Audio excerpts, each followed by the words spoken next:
Everyone, and welcome to the June 10th, 2025 regular meeting of the City of Troy Planning Commission. Copies of the agenda for tonight's meeting are available at the entrance to the room. Agendas and minutes of prior meetings are available on the city website. The meeting will be conducted in accordance with the agenda as presented or amended by the Planning Commission. State law establishes planning commissions. This planning commission is comprised of 9 residents appointed to serve our community. Members are appointed by the mayor and confirmed by the city council. Other individuals participating in the meeting include representatives of the city's planning department, city attorney's office, and the city's planning consultant, Carlisle Wortman Associates. If you wish to address the Planning Commission, please come forward to the lectern when recognized and clearly print your name and address in the sign-in sheet. Please begin your remarks by stating your name for the benefit of the commissioners. All remarks are to be addressed to the Planning Commission and not to anyone else in the room. If you have a cell phone or any other device that might disrupt this meeting, please either switch it to silent mode or turn it off. And at this time, I ask the Planning Commission Recording Secretary, Kathy Zarnicki, to conduct the roll call. Mr. Buechner? Here. Mr. Faison? Here. Mr. Fox? Here. Mr. Hudson? Here. Mr. Krent? Mr. Lambert? Here. Ms. Malala-Holly? Here. Ms. Parakis? Here. Mr. Tagle? Here. Quorum present. Thank you. Next is the approval of the agenda for tonight. Yep, Mr. Fox, seconded by Mr. Buechner. Any comments, questions? All right, we're ready. Mr. Faison? Yes. Mr. Fox? Yes. Mr. Hudson? Yes. Mr. Lambert? Yes. Ms. Malala-Holly? Yes. Ms. Parakis? Yes. Mr. Tagle? Yes. And Mr. Buechner? Yes. Motion carries. Thank you. Next is approval of the minutes from our May 27th, 2025 meeting. Does anyone want to make a motion? Mr. Lambert, seconded by Mr. Faison. Any discussion, edits? Okay, I think we're ready for the vote. Mr. Fox? Yes. Mr. Hudson? Yes. Mr. Lambert? Yes. Ms. Malala-Holly? Abstain? Ms. Parakis? Yes. Mr. Tagle? Yes. Mr. Buechner? Abstain. Mr. Faison? Yes. Motion carries. All right. Next on the agenda is public comment for items that are not on tonight's agenda. So if anyone's here to speak on something that's not on the agenda, please come forward now and please sign in and introduce yourself.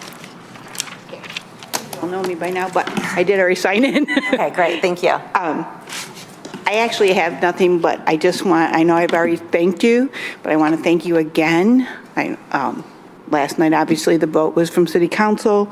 So I know this is not on the agenda, but I just really feel like I watched the meeting, even though I leave early, I do go back and finish watching the meeting because I'm usually tired. But so I watched them the next day and I did notice.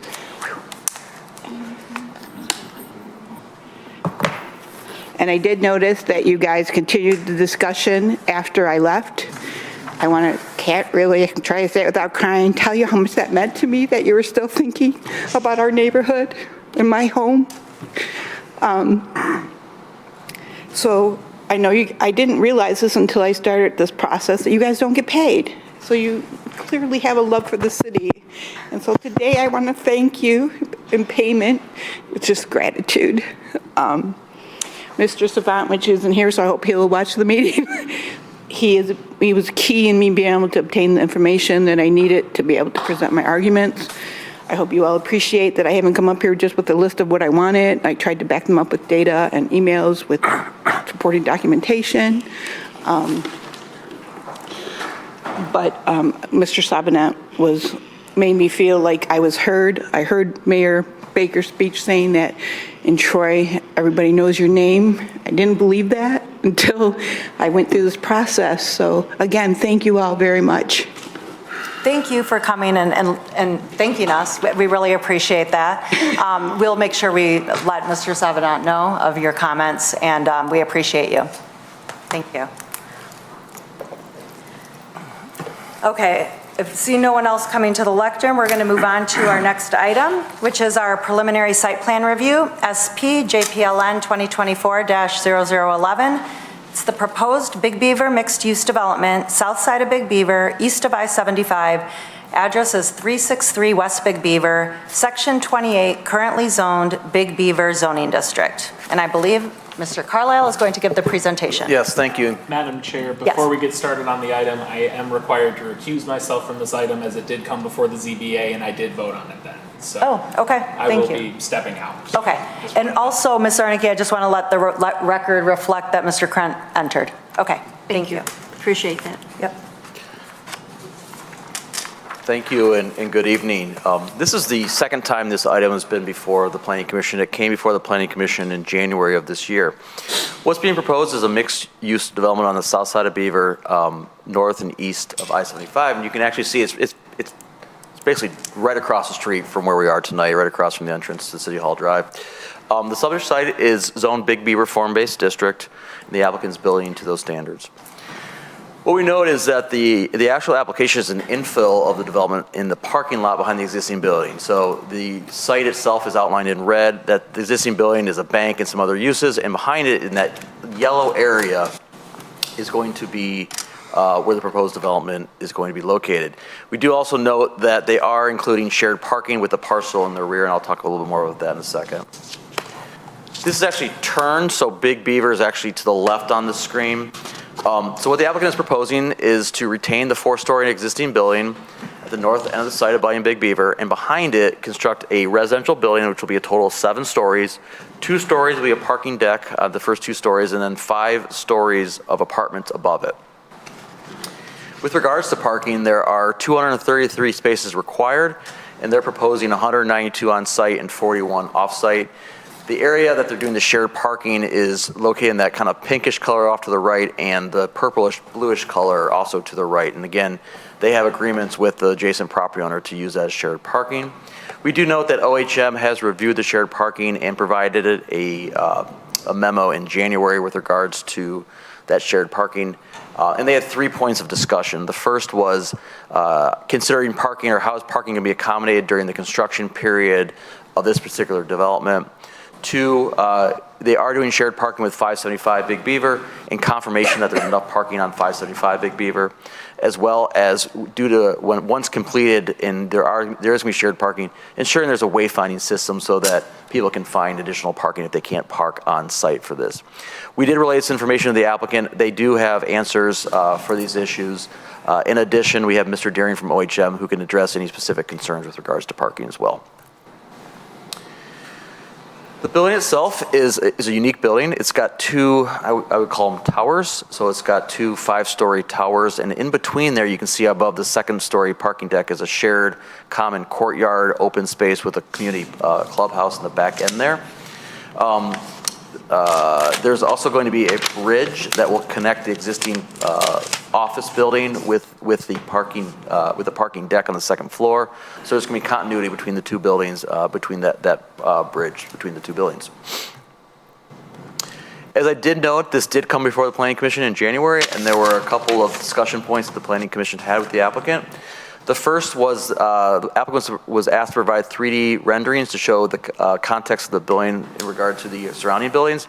We do note that they have added a significant number of 3D renderings, and I'll show some of them here at the end. I believe they also have a presentation that they're going to show them as well.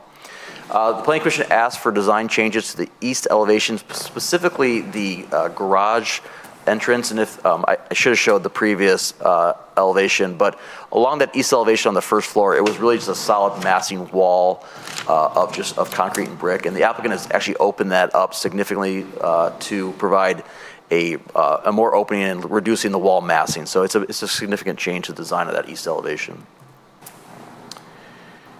One of the items that we did discuss also was improved pedestrian connectivity, particularly for that shared parking area behind the building. So this is actually looking at the back side of the building.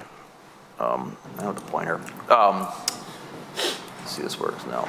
So that green screen is the back side of the parking deck, and behind that, where those cars are, that's a shared parking area.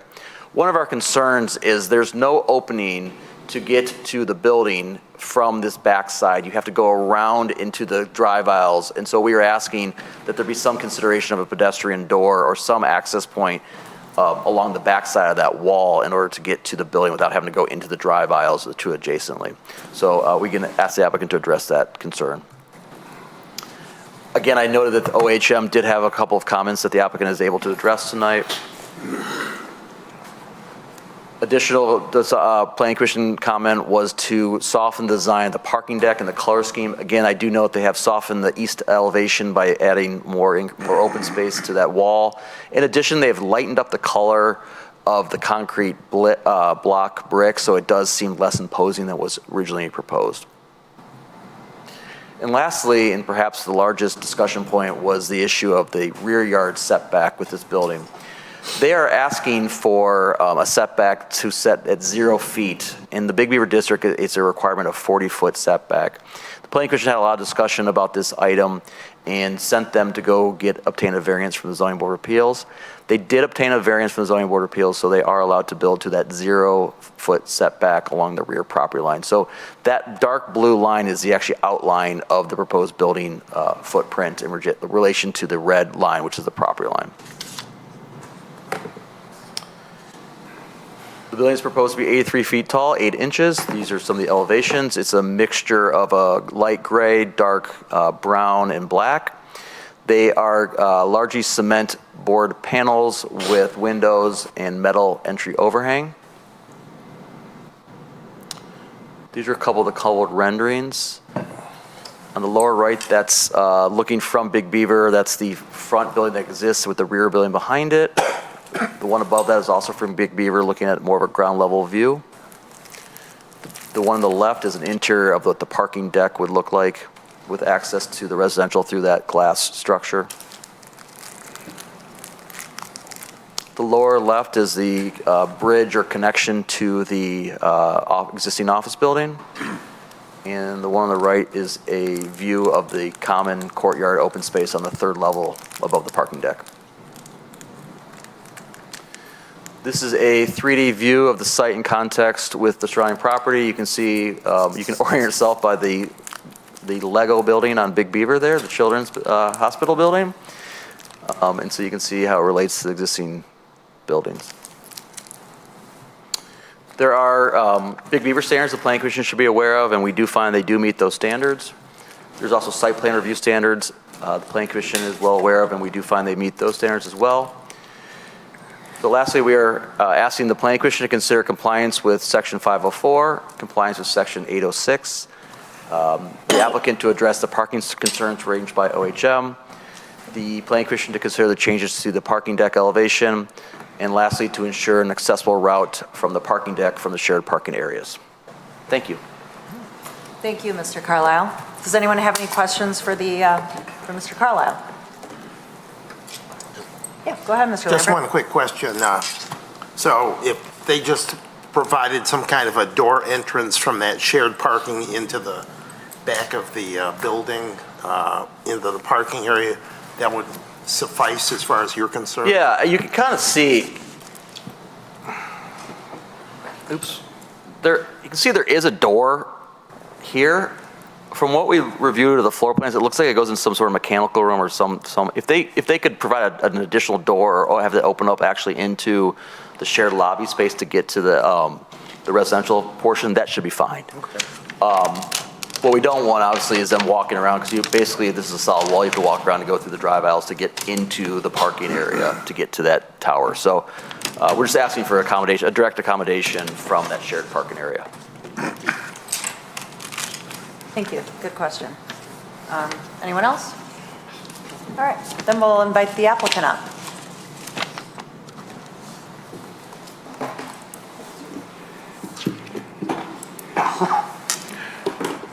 Good afternoon, John Morosic, Morosic Architecture, and thank you very much for having me back here tonight, and thank you very much to the ZBA for awarding us the 40-foot setback variance.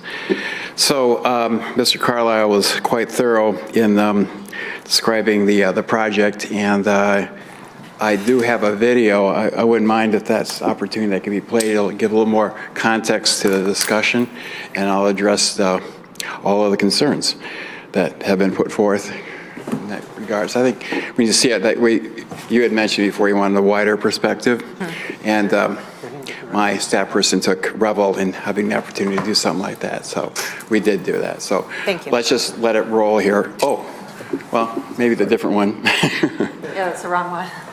Yeah, this is the wrong one. I can find it in the flash drive that's written those. Well, I can address some of the other issues if you're, No.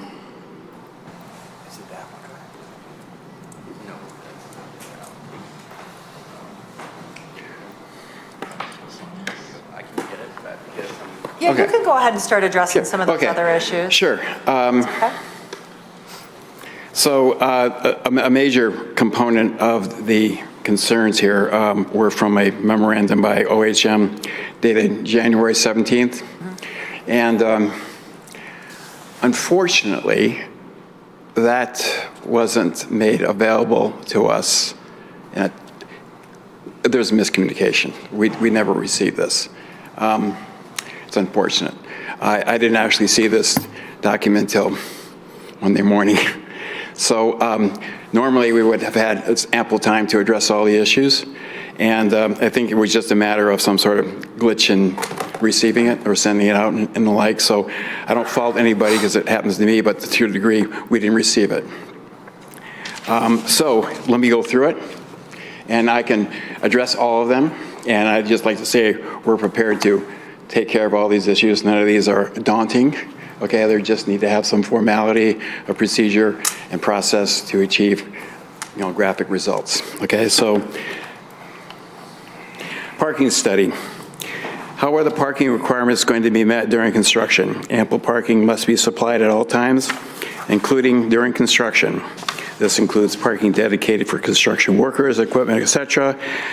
The parking study and calculations need to evaluate the interim period. Well, my client, as might have been noted before, is partner with the hotel people, not in that particular site, but in another location, so they're business partners. So to the degree that they have supported the project, they have no problem with the project being there. It was part of the ZBA benefit.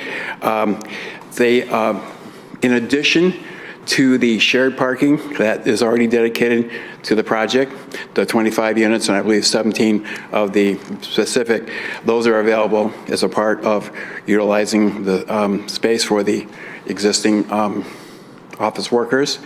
In addition to that, it's speculated and I think confirmed that the restaurant that's on site with the hotel may not be in operation, and I think they're going to be demolishing it for additional parking for themselves. So in addition to not having to have the parking that was formerly dedicated to the restaurant, there'll be additional parking associated with that. We've also started, or I should say the owner has started discussions with the restaurant next door. The restaurant next door is primarily an evening restaurant. It is open for lunch, but it's very scant. Okay, so he's had discussions with them about a possibility of a shared parking arrangement that could accommodate not only the workers, but the office people. Now, this all needs to be formalized. It all needs to be put into a study so we can significantly understand that it makes and meets the issues associated with it. Our parking consultant, Julie from Fleas, and I can't know the second name on it, is prepared to proceed with that manner of doing such with the OHM parking consultant. We believe that it'll be fully accommodatable and we'll be able to provide a schedule and all that goes along with it to make the parking consultant, the city, and you accepting of those results. Since the development proposes to use a portion of the parking lot on the adjacent lot, the 575 Big Beaver site, the hotel, should also be evaluated to ensure there is adequate parking provided there as well. Well, as I stated, I think they're going to have an increase in parking availability, and I think as a part of the study for the temporary parking, I think we'll include to have that evaluated and justified so that everyone is satisfied with those results. There needs to be some policy and/or wayfinding that tells people from the 363 building site where they are allowed to park on the 575 Big Beaver site. Indeed. Okay, so I think that was a significant thing that the Carlisle Workman Group brought up. we were able to address one of the concerns, and I have a hard copy of it.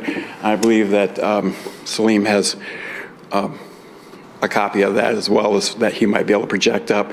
But we have, there is, if you look at that plan, there is a door that goes from the parking lot of the shared parking through the parking stairwell. But I think that even myself, it needs to have a stronger identity. There needs to be a canopy or some sort of, side light or something that's a little more welcoming. And we provided a path from the 25-unit shared parking with dedicated striping, which again could be shown here once we get our stuff. And then it connects up to the parking sidewalk that runs along the backside of the building. So both those entrances to those towers currently have a door that allows people to get in, but I think what's necessary, as stated, that we need to have a stronger signage, and we'll demonstrate that. That's not a problem, okay? It's just a matter of doing it. Site plan. The site plan shows a fence between the site and the designated exclusive shared parking area and easements on the adjacent site. Provide a pedestrian accessible route between the parking areas and the site buildings. Well, I just think I just addressed that issue. There really isn't a fence there. Currently, if you go by there, there's a fence. There's not a fence, so I think it was just a mistake. There appears to be several sets of stairs to access the building. Ensure there are accessible routes to access all parking in the building itself, and that accessible parking spaces are located along so as not to require significant adverse travel. When I first came to school here, I worked at the Renaissance Center, and if any of you have been down there, I worked on it before the GM took it over, so I somewhat understand how people can get disoriented. And so consequently, a significant issue of making sure that we show you that will be a part of a forthcoming presentation, whether it's in-house or otherwise. Pedestrian sidewalks and walkways must be a minimum of 5 feet wide. The level plan shows some pedestrian routes dimension less than 5 feet with pillars that encroach further into the usable width. Shame on us, okay? Our widths inside are not, we managed to dedicate in a previous OHM write-up that we did address all the issues, which was done completed in, was the May 14th of last year. And we just didn't make them 5 foot. I wish they would have brought to our attention at that time. They didn't, but that's our fault. We just didn't make them 5 foot wide. We will make them 5 foot wide. So you have the space, there's no issue in that? Well, we have to do a little moving around. We have to be more stringent in our approach than we were before. There is space to do it. Okay. We have no problem achieving it. It's just a matter of time. That's actually one of the biggest ones that we have to deal with, where we have to adjust things. So it does encroach at those columns. Okay. But we'll take care of it, okay? It's just a matter of time.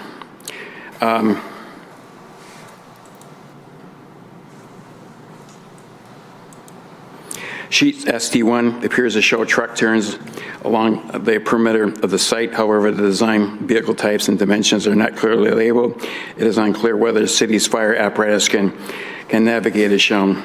We defer to the city fire department.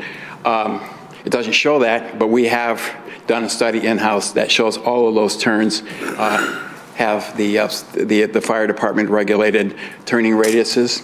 What is shown on the plan is the turning radiuses for the dumpster trucks, okay? So we'll provide a plan that shows how that's all accommodated. All our projects show that because that's what it requires.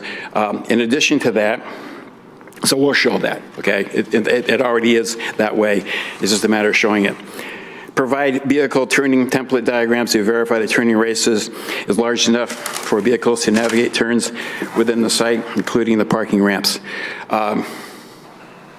I've done them with Ford F-150s. That's one of the biggest widening turning radiuses. I don't think we have to go that far here. I'll stick with a Cadillac Escalade. I think that's big enough, okay? And then we'll show that. We'll show how we're able to navigate the spaces and the ramps, okay? big concern. I understand that. We want that to be satisfied as well. But we'll use that as our turning radius standard. And I think that's more than accommodating to demonstrate that that will be achieved. I believe those are the OHM issues. As I stated, I don't see there's a problem. You got the video going. Oh, okay. So I'll kind of over-comment on it as we proceed, but I believe that one of the issues that was brought up, oh my goodness, this is the wrong one. This is old. This is the old one. Oh, this is the old one. Well, it's a good thing to see that we got rid of your wall. Okay? And you don't have the one? This was the most recent one that was saved into the shared file, and I can't explain why the wrong video was. Oh, that's too bad. Oh, that is really too bad. I could find your original email. It would just take me another 5. Another 5 minutes? Well, okay. Well, for the sake of, I mean, do you have some of those renderings, fixed picture renderings? That, I mean, you showed one of them, and I believe that they're there. I really They're in our wish. agenda They're in your packet. packet. Yeah. Pardon? The renderings are in our agenda packet. Okay. They were Well, very okay. beautiful renderings. So the big issue, and again, correct me if I missed some comments that I know that were brought up, but we softened up the building, okay? All that harsh, brutal concrete, which of one day and era was recognized and accepted and part of an aesthetic. On the lower level, we tanned it down, and we have it brick faced on the lower level. And we've opened up significantly the space, all of which we agree it will look a lot better, okay? And then in the area where you see the band where those square windows are located, which is the second floor deck, those are all faced with a soft colored cement board that corresponds with the cement board panels up above. So you can see on the lower level, on the first floor, it's all faced with brick on the outside, and then we put panels to correlate with the building up above. That particular panel has a kind of a wood grain to it, so that it helps to, texturize a little more friendly perspective. We believe it does. I'm hoping you do as well. Okay. So, you have any questions in regards to that? Again, the video would have helped demonstrate that a little bit better. So, but, and then this particular is this the new renderings? Yes. Okay. So, anyway, any questions in regards to that issue or other issues? Mr. Biegner. I like the new renderings. I think that's cool. I think parking is an issue. I heard what you said. Very important that the owner and their management group agrees that the parking's fine. You're the ones that are going to be dealing with it if it's a real hassle. Mm-hmm. I'm not sold that there's enough parking right now. Would you talk a little bit more about parking, both in the construction phase and when it's up and running? If I could just step in real quick, Mr. Deering from from OHM is here, and he might be able to also address some of our issues. Great. So maybe we table that. Okay. We'll finish asking questions, then we can bring him up and get his comments, and then it's something that we can decide if we think it's something that can be handled administratively, or if it's something that we need to really dig deeper into because it's a bigger issue. Sure. Okay. Thank you. Mr. Lambert? Just not a question, but more of a comment. I appreciate all the renderings that you supplied. I mean, I think you went above and beyond with the renderings from about every angle you could look at from the building, and also appreciate the enhancements, safety enhancements for the pedestrian access from the front of the office building out to Big Beaver. So thank you for doing that. I had those exact same comments. I wrote your beautiful 3D renderings, significant improvements with your signage for the pedestrians, and also, we knew this from before, but I really like how you're bringing in green up the building in the parking lot around it. It really looks nice, and it'll be a nice addition. Okay, anyone else? Mr. Tagle. Hi. Pedestrians coming from the parking lots through the parking deck to the lobby to get to the elevators to go up. Is this, the question I have is, could those two of those elevators have double access doors, or is that a security issue? Meaning that if I'm standing in the parking lot, or I'm walking through the parking lot, instead of going around into the lobby, if there was an elevator door, and I don't know if your security perimeter is really those lobby doors, those man doors at the lobby, or if there's, you know, if the elevator could be codified or something so that only I could get, as a resident, could get in that door. Now, that would take some jostling a little bit of your parking spaces to get a, you know, that access aisle, and I don't know if that's possible or not, but it might be more of a convenience than a requirement. Can we throw up a plan and take a look at that? And let's see what were you saying, we have a second access to the lobby, or? No, just directly from, as I'm walking through the parking deck, I've come from the outside, I'm coming to the back wall of the elevators. So the question is, can those two of the, one on each bank, have a double door so that it has a front door and a back door? Oh, a front door and a back door. Yeah. Okay. In the elevator cab. Okay, so let's, if we focus a little tighter in there, okay? So I figured that's might have what Madrid say, but I didn't want to be presumptuous. So right now, we have an elevator lobby, and we gain access to the stairwell as well as the two elevators. Now, what you're suggesting is that maybe we have a secondary elevator access, possibly as the cursor? For those coming from, well, I guess even from the parking deck, but. Well, okay, so this is part of the issue associated with making sure that we have pedestrian accessibility to the lobbies themselves.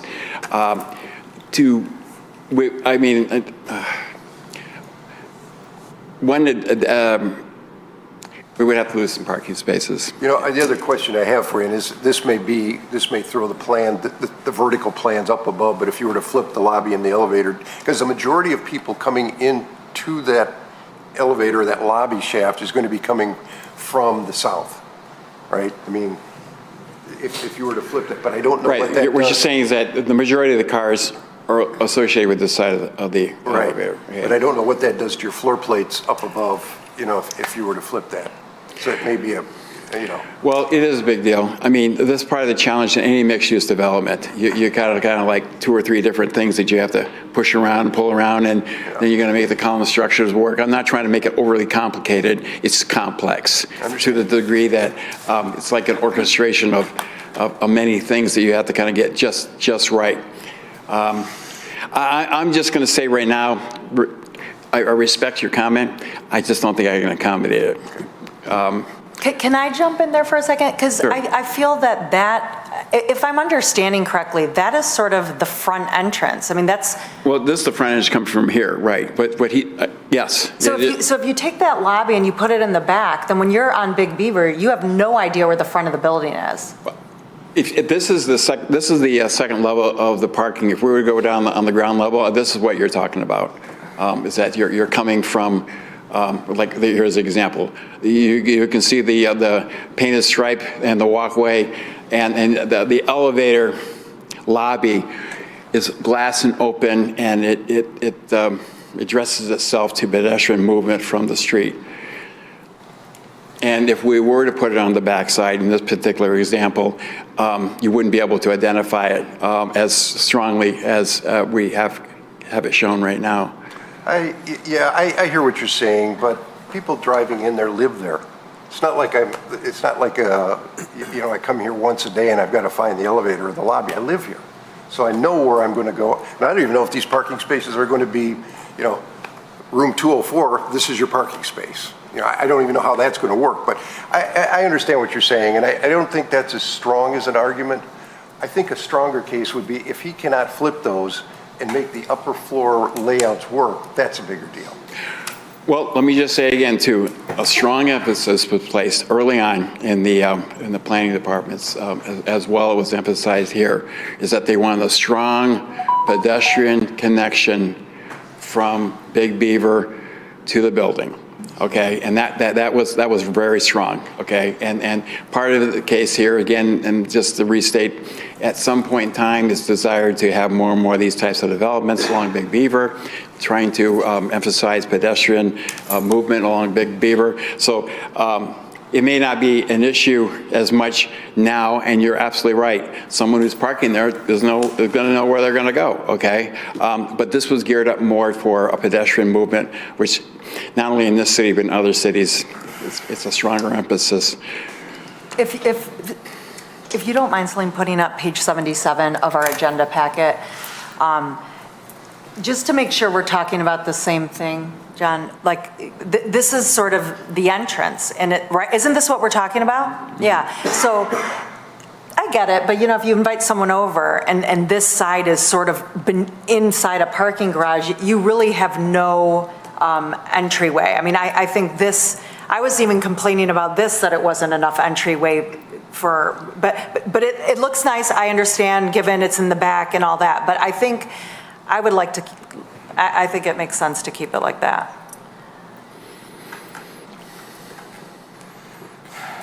Anyone else? I got a quick thought. Yep, go ahead, Mr. Brown. Since parking is like the issue, as far as I'm concerned, and of course, movement, what is the width of each parking space?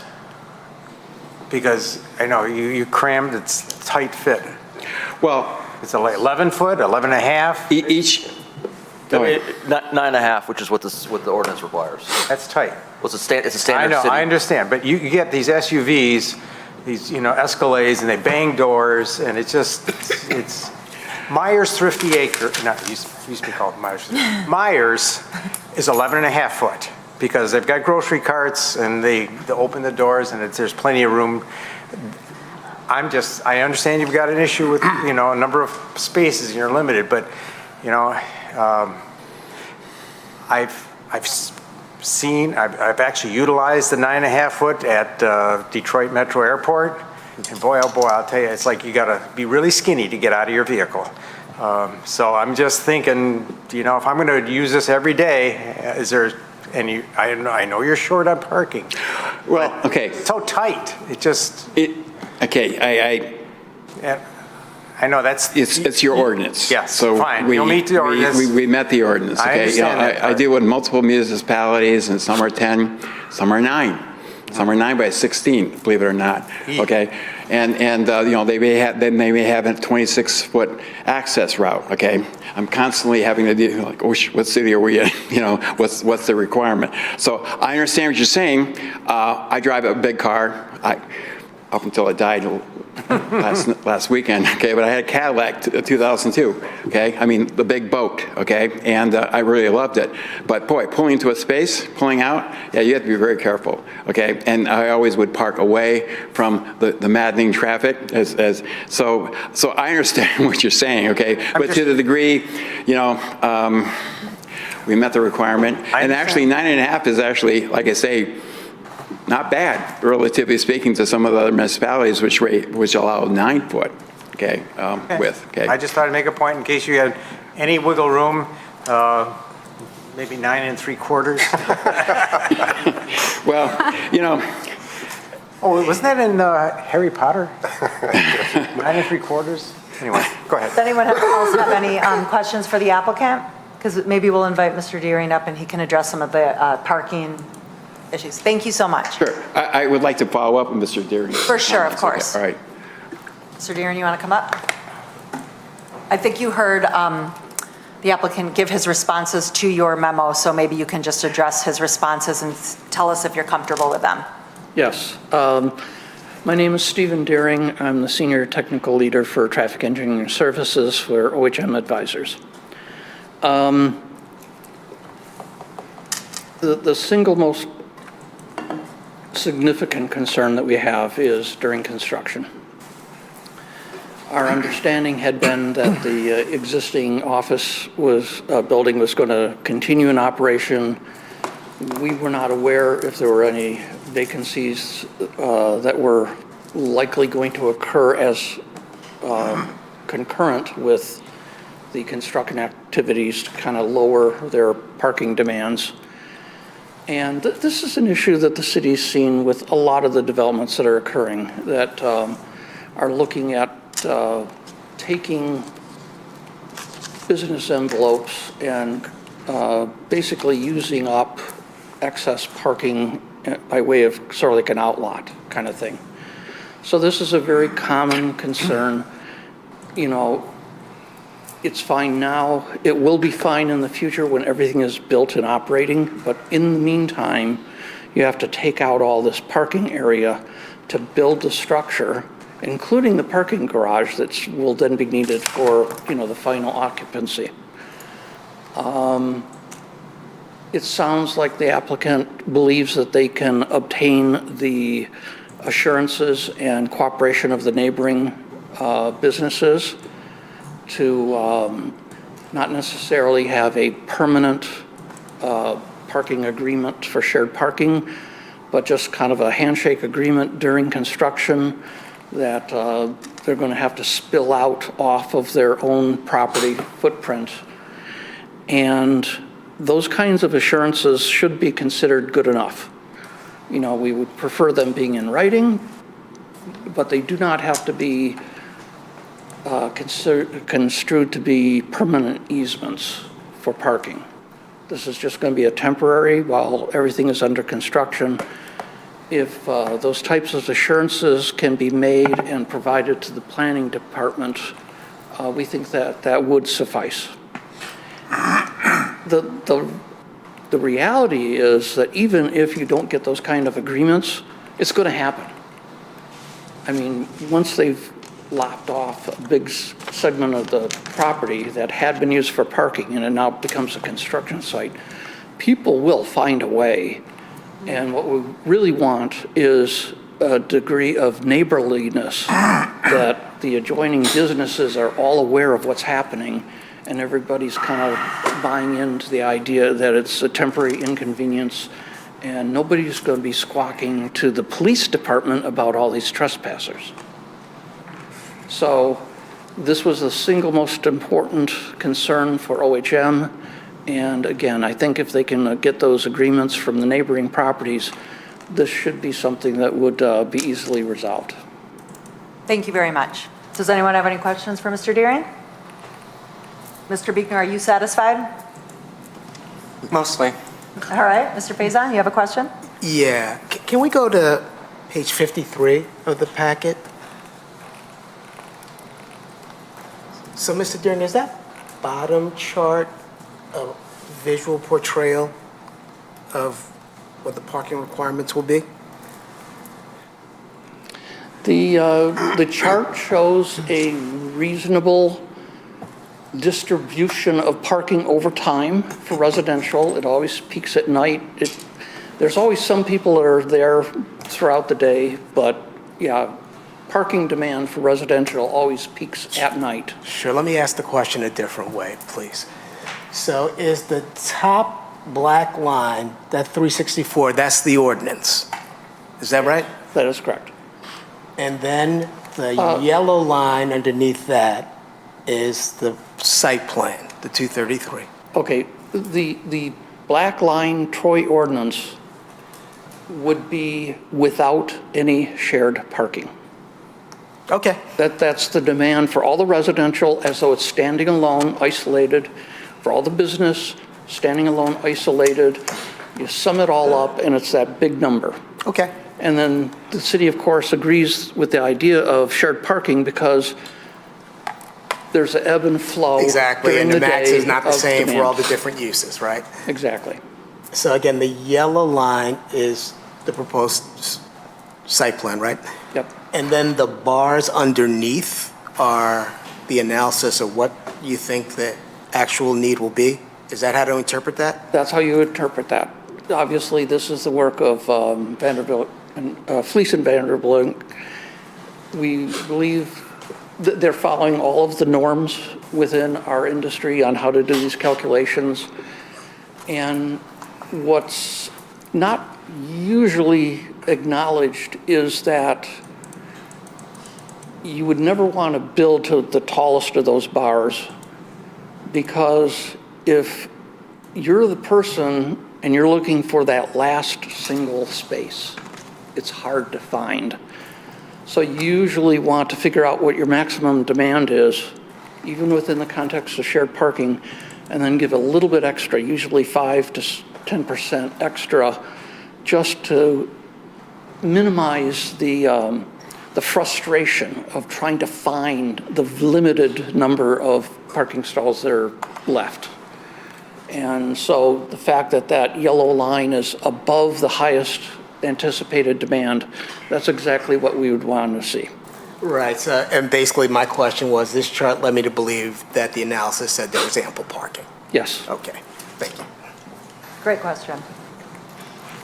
Can Yes, I ask Mr. a question, Carlisle. Mr. Darian's up here? I was going to go.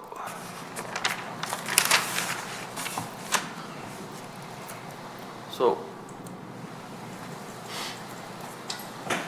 this is obviously an aerial of the site. This is active day use because I actually looked at across the street City Hall at the same time. City Hall parking lot's full. So this is a normal day of parking in this particular area.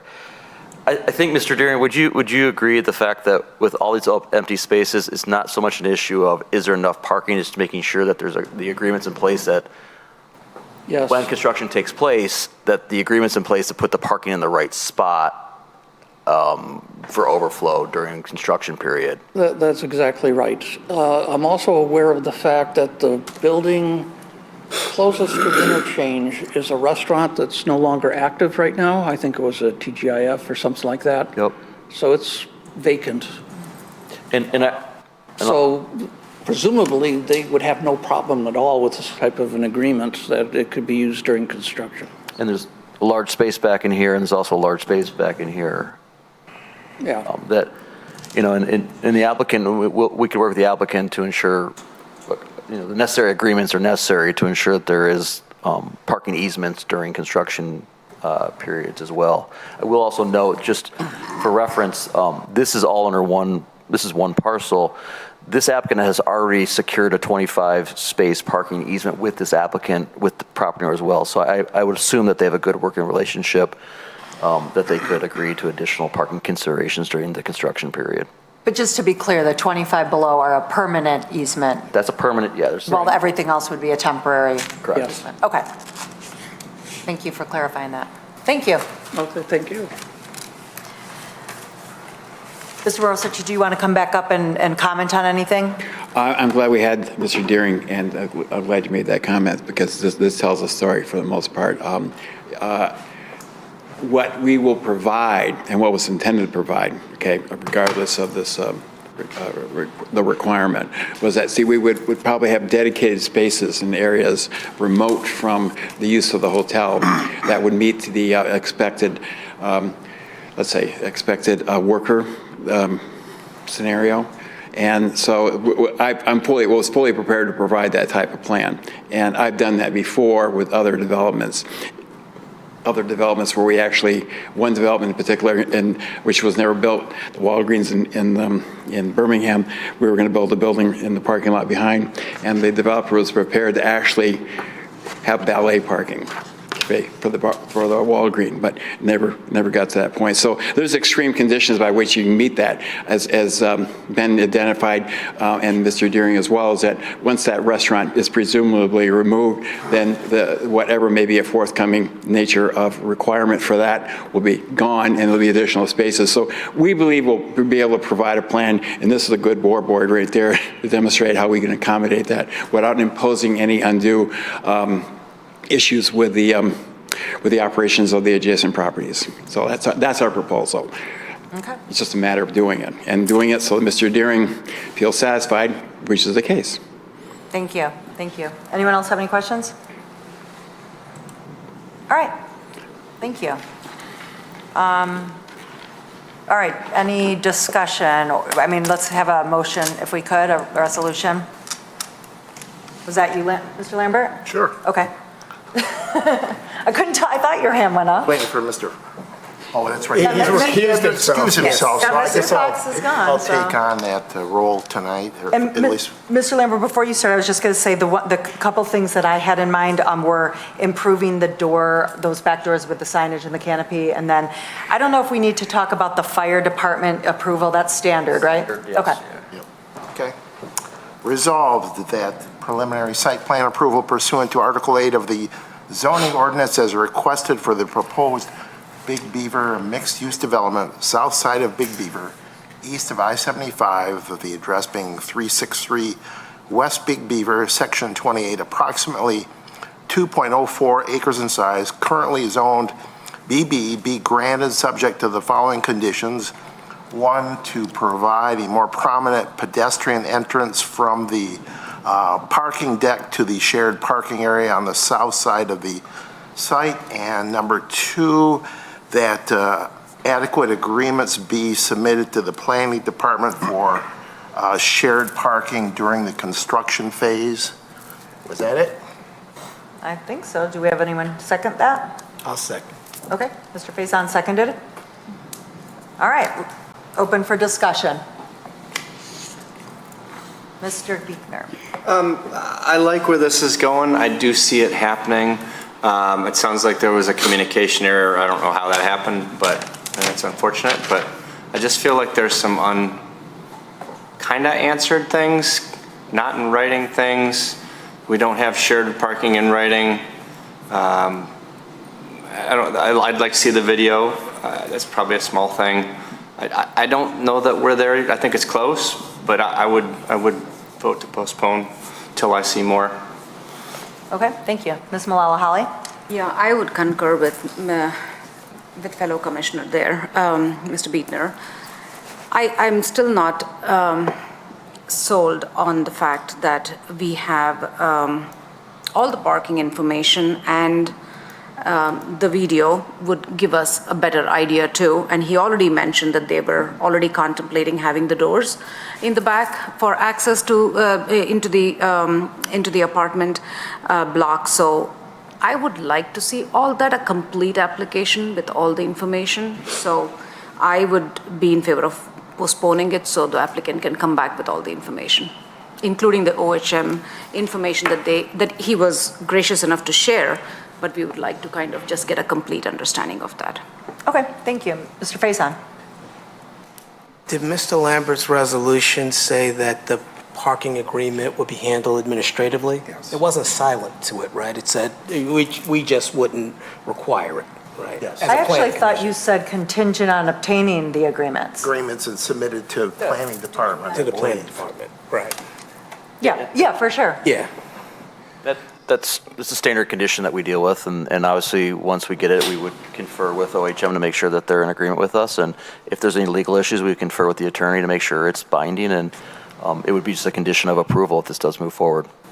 Yeah, I mean, just to be clear, it was in writing. It wasn't a handshake deal. Right. I mean, we asked for in writing. My point was I didn't feel we needed to postpone for that, because of that.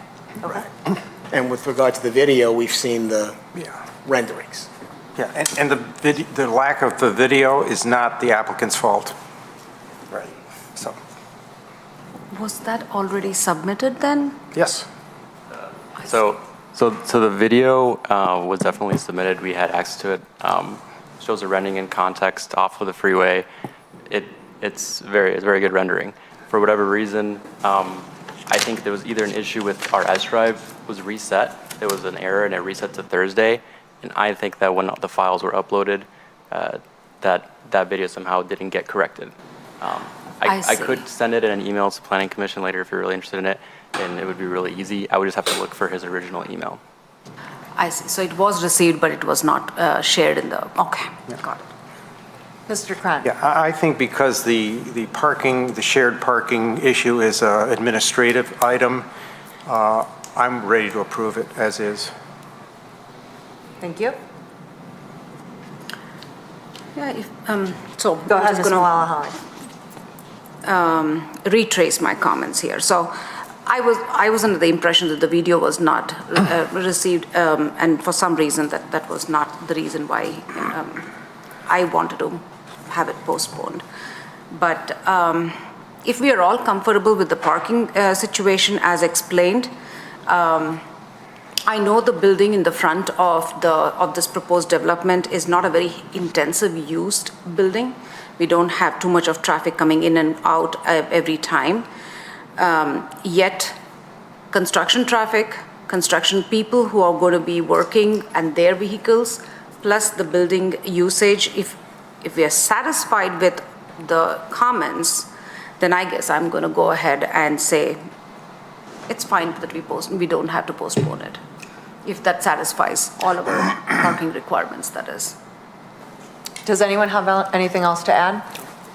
Then I guess we'll go ahead and take the vote. And this is for an approval. We're voting on approval. Okay. Mr. Hudson? Yes. Mr. Krant? Yes. Mr. Lambert? Yes. Ms. Malalali? Yes. Ms. Parakis? Yes. Mr. Tagle? Yes. Mr. Biegner? No. Mr. Faison? Yes. Motion carries. Thank you. Thank you very much. I'll somehow make that video available through YouTube because it was a fantastic video. I'm sure And it I know was. that his heart's broken right now, so is mine, okay? So, but it was a fantastic video. He'll email it to us for sure. Thank you. Please. And your renderings that were in our agenda packet were really, I mean, it gave us a really great idea. So we appreciate the time that you put into that because it did make a big difference. Thank you very much for acknowledging that. Okay, thank you. Thank you. Good night. All right. We are going to move on to our next item, which is a preliminary site plan review. Madam Chair, I think you want to pull Mr. Fox back into Do you want me the... to grab him? I got I'll get it. I'll take the gentlemanly, Be a race to the end. Oh, he's coming. He's coming. They're both going.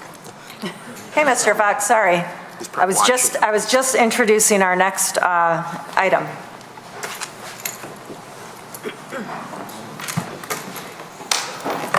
Thank you for that reminder, Ms. Arnecki. All right, so here we go again. Preliminary site plan review, SPJPLN 2025-0008, proposed Maple Lane apartment development south of Maple, west of Coolidge. Address is 1485 Maple Way, Section 31, currently zoned IB, which is Integrated Industrial and Business Zoning District. And Mr. Carlisle is going to present. Thank you. Tonight I'm here to present the Maple Lane Apartments. For a little background, it's a 6-acre site surrounded by red. In front of you, it's existing self-storage. Just to familiarize you with the area, Maple Road is here at the top. Doyle Drive, which runs parallel to the site and actually connects behind the Target area and to the transit center is this drive. This is where the Whole Foods is. This is where the LA Fitness is located. And this is the railroad tracks, and this is Birmingham. As noted, current use is a storage facility.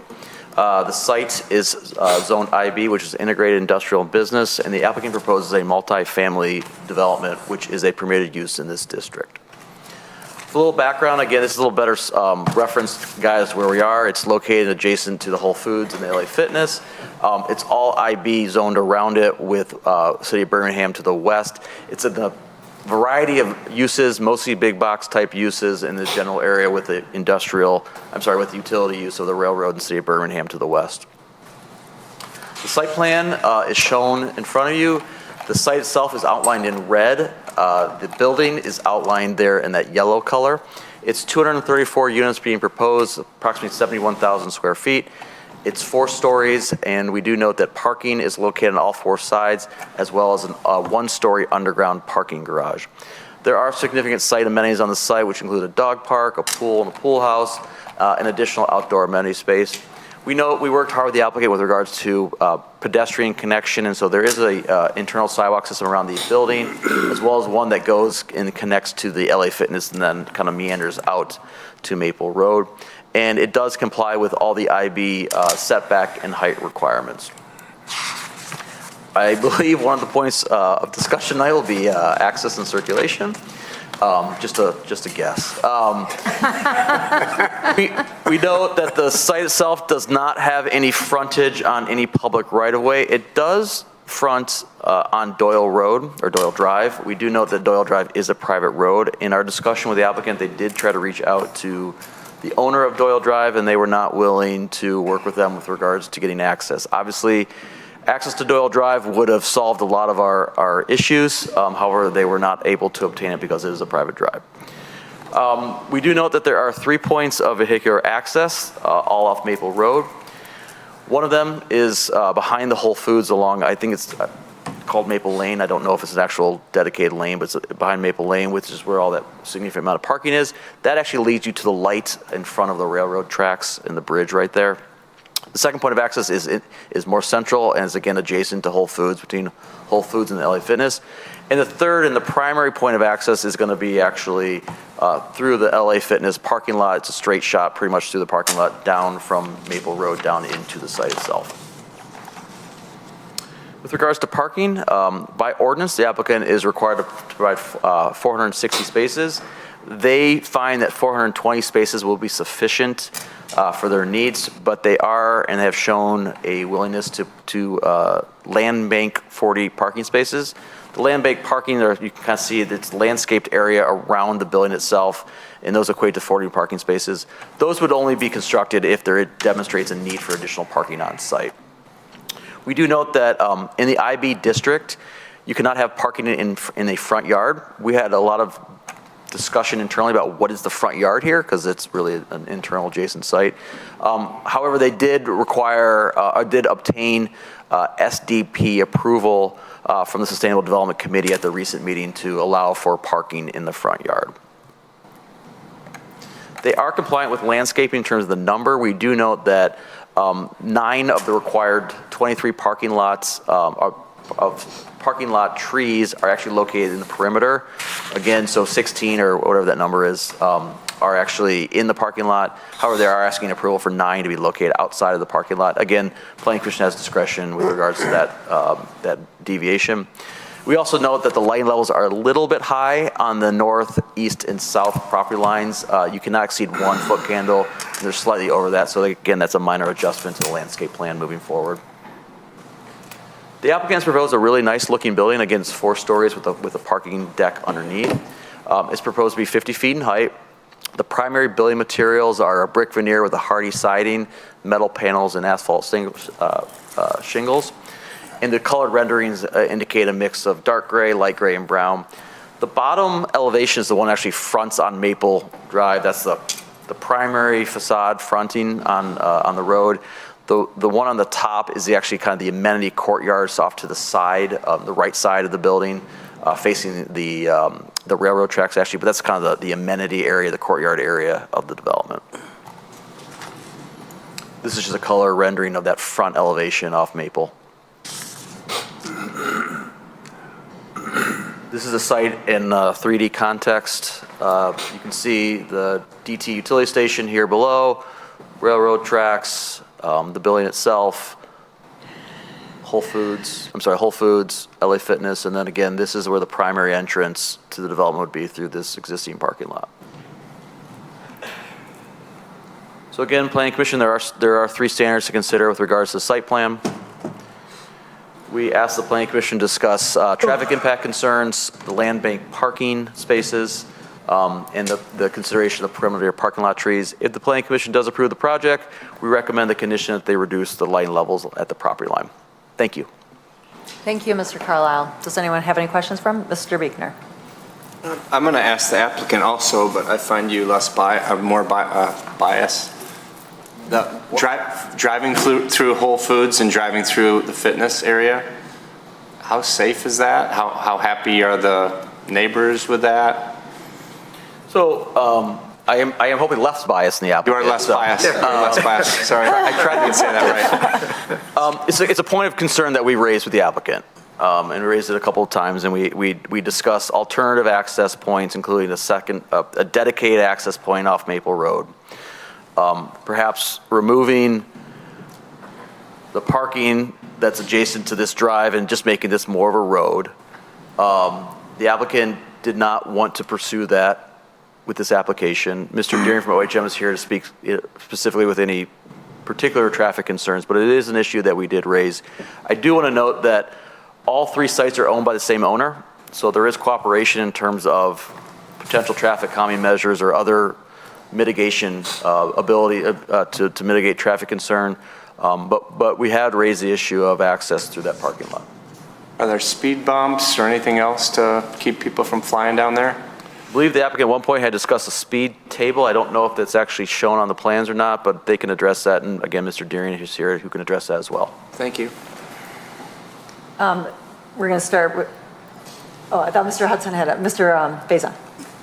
Yeah, but did you say all 3 sites are owned by the same? Yes, Mr. Nelson, who is here, who owns a significant amount of property in the city of Troy, owns all 3 sites. I do want to note, I should have known this earlier, the Whole Foods actually is in Birmingham. So we had discussed about potential amendments with regards to that. It would require them to go back to the city of Birmingham and amend the site plan for Whole Foods. So it's a little different animal if we talk about amending that the Whole Foods site. And then just one quick follow-up. Do we have other projects with similar access points to this where it's an extended drive through the parking lot? It's worth noting the existing site, which is a self-storage, which is a lower intense use of site, has the same configuration. I mean, there has to get access through a parking lot. I can't think of any off the top of my head. I'm sure there are other examples in the city of where there's separate lots where you have to get access through another one. I mean, the one I can think of that's the most common, the most recent one is the one we dealt with at the Kroger's and the Troy Sports Arena. John R. and Big John R. where you had, it wasn't the primary entrance, but it was a secondary entrance that went through that parking lot as well. And we had, Planning Commission had a lot of discussion on that, and ultimately ended up approving that project, but there was discussion on it. But in that case, there was a road. There was a road. There's a road in the back that avoided Kroger, and there's a road, a designated road that went straight to the sports complex. That's true. That's wife's name road. Nancy Road. Nancy Bonstick, yeah. That's off John R. The one you're talking about is the one that actually, there is it's a dedicated drive aisle with curbs, so yes. Yeah, I mean, that's about as road as we're talking about. It's as road as you're going to get into an internal parking lot, yes. Correct. Okay, I think Mr. Lambert's next. I was moving my way up. I don't know whether it's necessary or not, but there's no longer an LA Fitness there. I think that's changed ownership, so. But It's Club Studio, okay. but. I guess the question is, and maybe this is a question I'll ask Mr. Deering when he gets up here too, is about the traffic light there at Doyle and Maple. As one thing, I know trying to get out of there the other day at lunchtime was a bit of a challenge, and whether we can ask Mr. Deering or whether we can talk to the county road commission about whether that light could be somehow reconfigured to control not only Doyle Drive, but also the access out of the fitness area there where the first drive is on the east side, so. But if that's something we can ask, or if it's been asked already internally. I know I don't want to speak for Mr. Deering, he did look at the traffic impacts on Maple, so I'll let him speak about it when it's his turn to address the issues. Yep. Ms. Malala-Holly, did you still have a question? Yes. Okay. Mr. Carlisle, what is to the north of where you have the building named LA Fitness? What is to the north of that? That's a new addition to that site. It's a number of pickleball courts. Oh, I see. Okay. And it's been from what I understand, very successful. Okay. My second question is, what is the distance between Maple Road and the proposed project? As you see that straight line that's running parallel to Doyle, what's the proposed length? It's at least a couple hundred feet. I don't know off the top of my head. I can figure that out for you.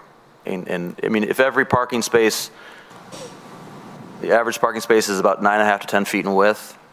So what is that? 30, I mean, it's probably 300 feet, 300 I guess. feet. Okay, and how wide is the space between the parking spaces? 24-foot wide drive aisle. 24 foot. Okay, thank you. Got a quick question? Go ahead, Mr. Kraft. Is there, the parking, this is for Mr. Carlisle, is the parking for the LA Fitness, the east of the building, is that more than sufficient so that they could eliminate some parking or not, or is that? We really didn't do a detailed parking analysis of it, so I don't have an answer for you. I mean, LA Fitness or Club, Or whatever that, yeah. called now, with the pickleball, our busy uses that have a high parking demand to it. So, but we did not determine if LA Fitness or Club has enough, has overflow parking. Yep, thanks. Okay, Mr. Fox.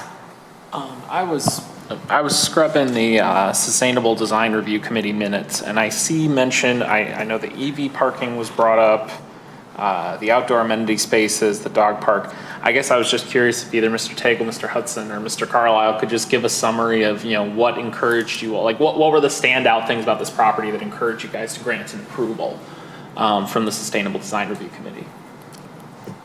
That's a good question.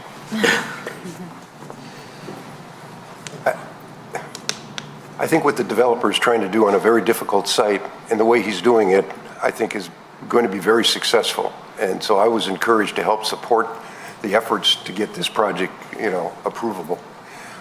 And I think the way we've set up the requirements for the committee, that, if they can tick certain boxes, then, we will nod our heads up and down that, yes, this is the right thing. So I don't know if that answers your question or not, but. It's Mr. Hudson who sits on there with you? Yes. Mr. Hudson, did you have anything to add to that? No? Money? All right. Do you have anything to add? No. Sustainability? Okay. Okay. Go ahead, Mr. Lambert. I think, Mr. Carlisle, in your report, you also suggested that it would be a good idea if there was some kind of sidewalk connection onto the sidewalk on Doyle Drive.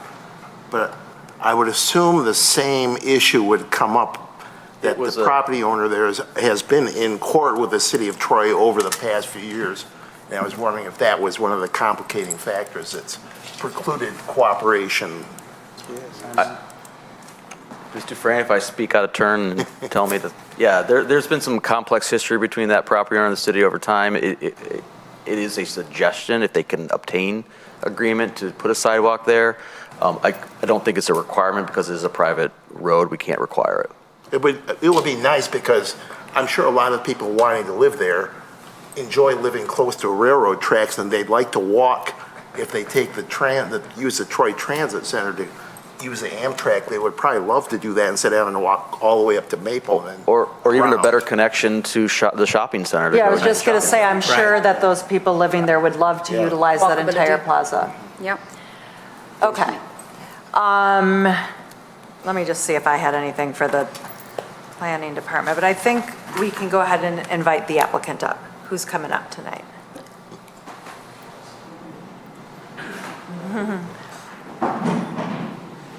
A few different people tonight, maybe. Welcome.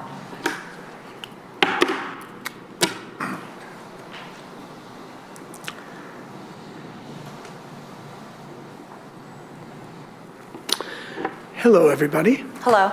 A little laryngitis, but I'm fine. My name is Lyndon Nelson. I will give my address as 2966 Industrial Row Drive, Troy, Michigan. It's one of 5 projects we own in Troy. We're very proud to own in Troy. We've been in Troy for a long time. Troy been very, very good to us. So to answer one question, the club studio is the higher end LA Fitness. Okay, there's only 3 in the whole country, and it opened, I want to say, 2 months ago.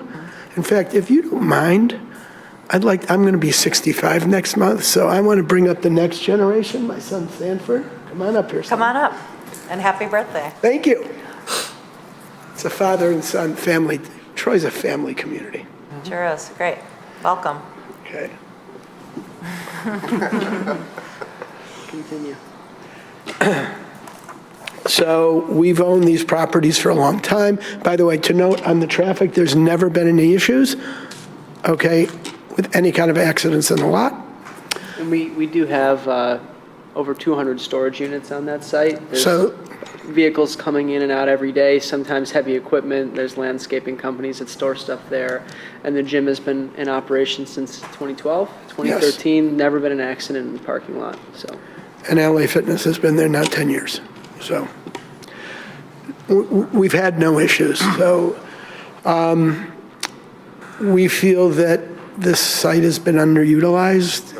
There's all these towers going up of storage. Last thing we need, we were looking at, well, scrubbing it down and putting another big box in. Well, there's a lot of big boxes around. And we thought about, well, do we do one of those storage towers that are so pretty and light up and, sell that packing tape and everything else? And we said, nah, there's enough of those. So this is really a generational move for me. This is for my children and grandchildren. We didn't mention, but Sanford has a 1-year-old son by the name of Nathan Nelson. Nathan after my grandfather. Excellent. So this is a generational project. This is not a build and flip. This is a build and hold. And I hope my grandchildren one day will get good things from this project, from the seeds that their uncle and father and their grandfather and grandmother has planted here today. So if there's any questions, if not, I want to turn it over to the professionals. I got these 3 guys that are being paid by the hour, so get me my money's worth. Thank you very much. Yeah, thank you for coming in and giving us that backstory. Come on up. Good evening. Thank you for your time tonight, and Ben, thank you for the very in-depth explanation of the project. So I should. Could you please sign in, sir? Oh, yes. Thank you. Yep.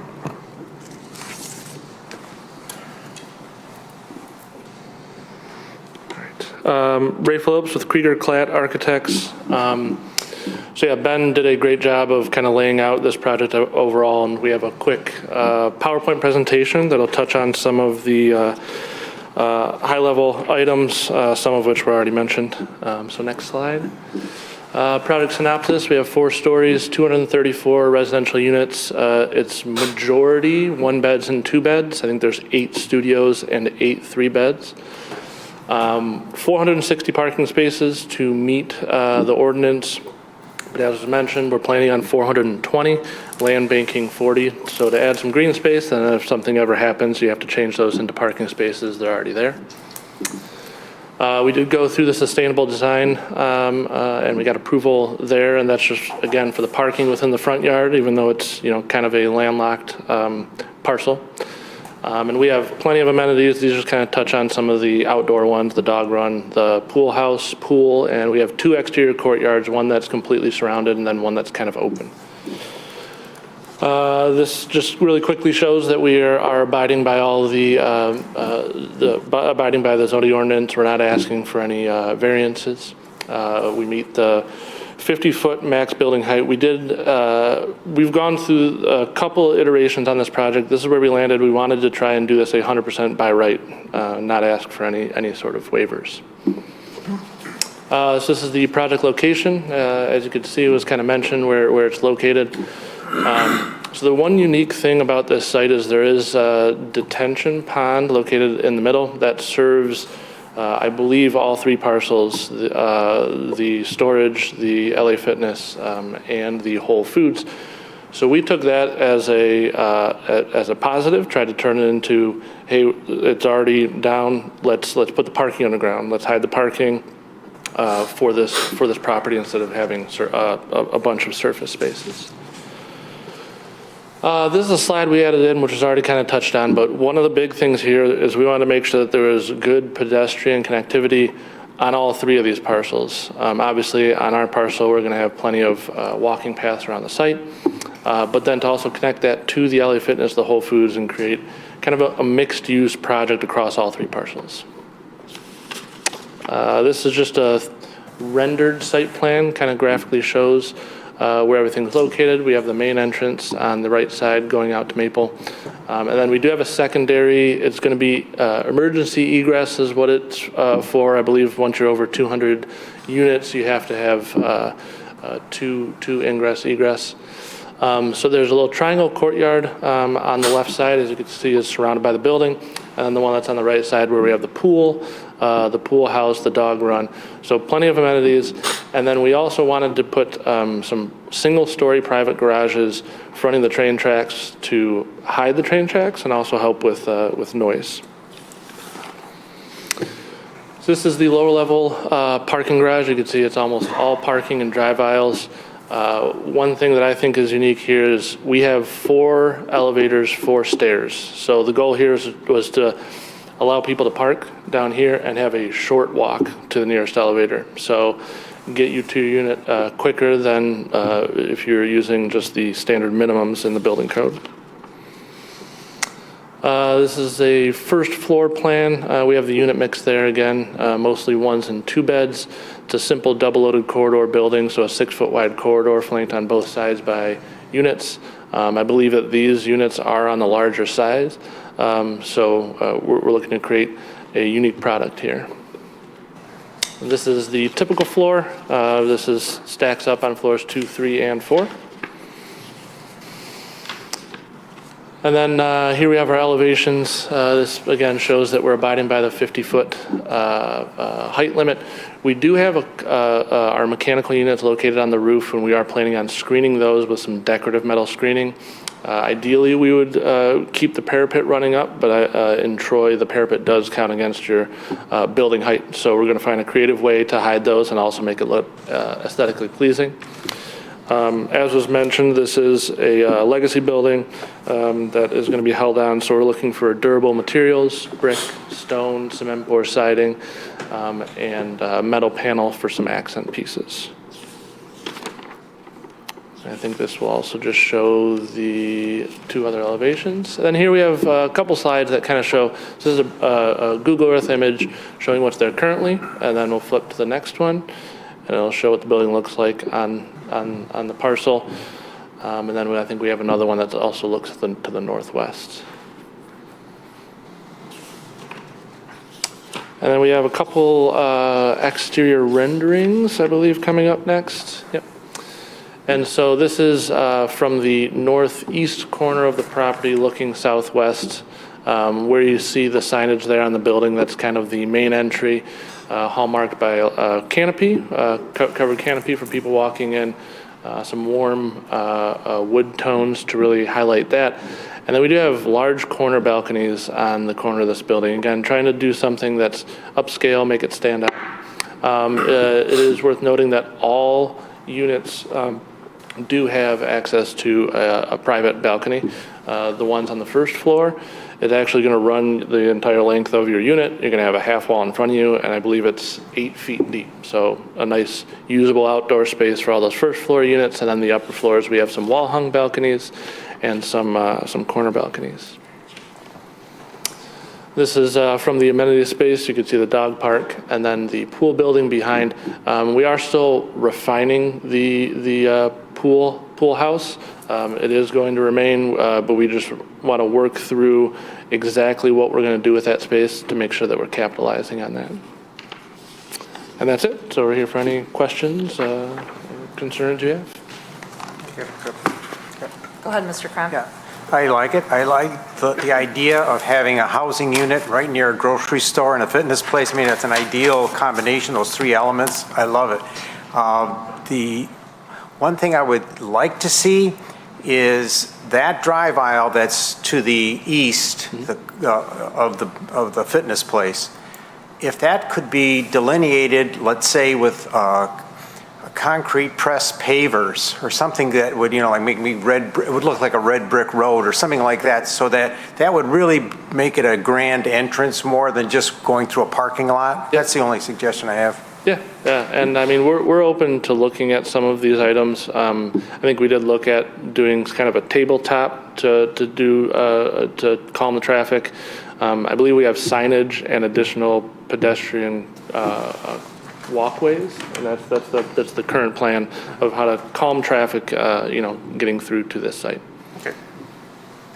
I really quick have a question about, I was intrigued when you said about the storm water management, and then that sort of led you to do the underground parking. But when I look at the property, and we saw that image, I think it was the aerial of the stormwater, and then I see the overlay of the building. I'm a little bit confused where the parking is. Sure.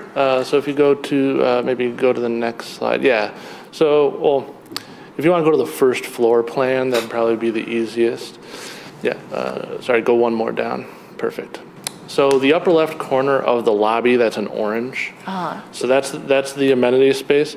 If you were to draw a line directly to the left of that upper left corner, yep, and directly to the left, all of that is underground. So it's under the pool?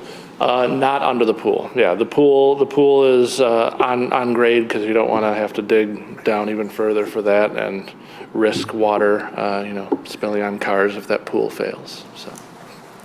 So how many spots are underground? 257, I believe. What the heck? So clearly you made a bigger hole. You're going to make a bigger hole. Oh, yes. Yeah. We're not only using Yeah, okay. that area. And then it begs the question of what are you doing? Because I felt like it was an unanswered question in our agenda packet. How are you dealing with the stormwater management? Like where are you're displacing that, so you've got to find another place on your property. Yep. I'll let Jim take that one. Good evening, Jim Butler, PEA Group, address is 1849 Pond Run, Auburn Hills, Michigan, 48326. For this site, currently that detention basin that you see, that hole in the middle of the self-storage, that provides stormwater detention for the LA Fitness piece and the self-storage. The Whole Foods has its own system. So that's, what we're gonna be doing is putting in underground detention. There's gonna be a part of the parking lot on LA Fitness, will have its own system. The apartment building will have a system in kind of an L shape along the east side and the south side of the site. So everything is going to be buried underground. Okay. Very expensive to do. Yeah, I imagine. And it's Yes. been approved or being approved or will be approved. It will be approved. We are meeting all the current requirements of the newly adopted stormwater ordinance in Oakland County, which the city has adopted. Okay. Who else has questions? I'm sure we have questions. Mr. Biekner. I don't know which one can answer a couple things. Well, that's up. I'd love to see where the sidewalks are. Are there sidewalks everywhere or part of the place? Or can you get to Target? Can you get to Home Depot? Can you get to This is probably Fitness? fairly I decent. think Ben has a clicker if you want to show us in red. Do you want to use? There are a lot of sidewalks, or I just want to try to get a feel for that. The red at the top. All right, so If that's the best drawing, that'd be great. Whatever you think, Ben. sidewalk wise. Okay, so we have our internal sidewalk, right? There is a crosswalk connection here to a sidewalk that goes here, and goes up into there and ties into Maple Road. There's also here, there's a sidewalk, and there's a connection here to Maple Road. So people could walk this manner to Target. Anything going to the east to Kroger and Target? Well, there's a sidewalk here But that not crosses from the, this way. Not But from the nothing south? here, nothing here, not on Doyle. Not from the south? To the south here, Yeah. they would be going into the power center. They go into the, really no place to go. I'm just asking. Yep, and it's all back to the house there. What is the holdup with Doyle Road? Is it money? Are they stubborn? Or I'm just curious. Mr. Sakwa. It's Sakwa. It's difficult. the answer, yes. I've dealt with them too, so I get it. All right. There's no give there? That there's nothing to negotiate? It's a difficult situation. Gotcha. Okay. Green space? Where are Mr. we with Nelson green? can't get Mr. Sakwa to agree. Did you just point at me? Like, oh. I mean, Mr. Biekner, you are welcome to try to negotiate with Mr. Sakwa. I have. When everybody I bought one of his buildings would along call the you way, a yeah. hero. I get it. That's fine. Yeah, please come on up. Yes. Yes. We'll turn the cameras on. It is public comment. To make matters worse, my father was married to Mr. Sakwa's aunt before he was married to my mom. Oh, So, wow. There's all those connections. Okay. Gotcha. Okay. My next question was about green space. Are we meeting all the green space? Was there something about trees or parking lot trees? No, we meet the requirements of the ordinance for green space. We are proposing that some of the trees that would be internal to the parking lot be placed along the outside perimeter.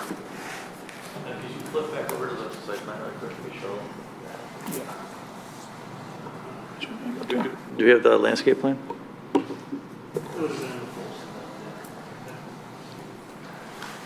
Jason Krieger with Krieger Cloud Architects, sorry, I don't have a pen on me. Here. Can, Just while you're, I just want to add, because they're doing, Mr. Baker, because they're doing, well, if it gets approved, they're doing land bank parking, there's additional landscaping and green spacing on the, green on the site that is above and beyond what the ordinance requires. Just Do you know the percentage? He had the, I believe the applicant had the percentage up there somewhere, it was 27%, I believe, or something like that. Yeah, 27. There we go. So is it, are they the trees around the perimeter, Jim? Yeah, these are, those trees around that perimeter Yeah. of the site. To answer the question, they have the required, they're above the number of required trees on site. Yes. The issue is, by ordinance, we require a tree for every 8 parking spaces internal to the parking lot. Yes. They put, I forgot the math, but 16 or so of this, or 14 of them in the parking lot. There's 9 that they're proposing outside technically of the parking lot that counts towards their total parking lot landscaping. And when I drove over there, drove down Doyle, there's a grade difference. I mean, that's not the right term, but, right, there's a berm Grade up. And difference, there was a correct. fence, and there was green. I mean, it was grass and then bushes or whatever. So that's going to be kept there, so it's sort of a screen anyway. And then these are additional trees Right. on your side of the property, I imagine. That's correct, yeah. Okay.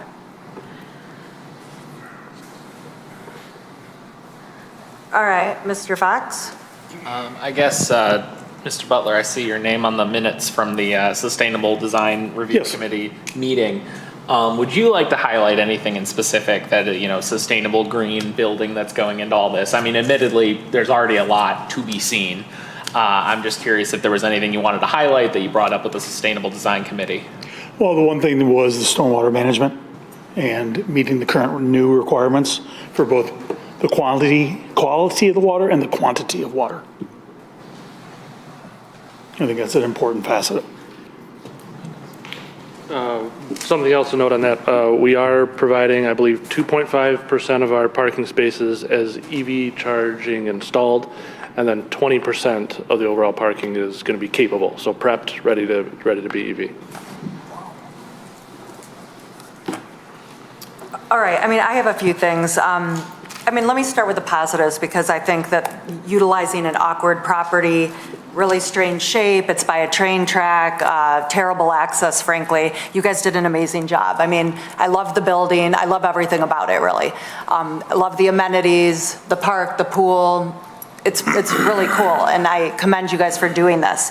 Love the land banking, because it's a creative way to not be overparked.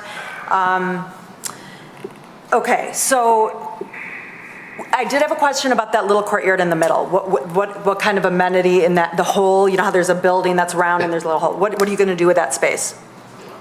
We still need to program that, but, This guy. Yes, thank you. Yeah, we're still fine tuning some of the programming in those spaces, but what it's going to be, it'll be a mix of hardscape and softscape, so there will be more trees in there. Okay. And plantings, things like that. Don't forget, there's a parking lot beneath there. Yeah. So we're still working through some of those details, but it's amenity for the folks who live there. That's Okay. what it is. Okay. Every courtyard will be accessible by everybody in the building, so it's not like you have to, privately fob in there or something like that. So it's just a different experience versus the other courtyard, open space with the dog park and more open and longer vistas and views. And I believe that there's people, there are units that are looking inside too. Yeah, absolutely. So it's an outdoor space for everyone. Yeah, that's right. Yeah. Okay. And then speaking of key fobs and stuff, there was a mention of a gate somewhere. Can we talk about that? Yeah. Right there, right? Yep. Sorry, I know you guys have to turn around. Yeah, there's one there and then there's one, where'd it go? Right there. Right there. So the idea is when you drive in, as you're heading south, driving into the main entrance, we basically kind of lock down or quarantine this front area here for guests, deliveries, things like that. If you're a resident, I think you still park there, obviously, but we wanted to control here and here so that you would then, I guess, fob or it would have a sensor that would let you back in here for security, safety, and just control traffic around the site. Interesting. Okay.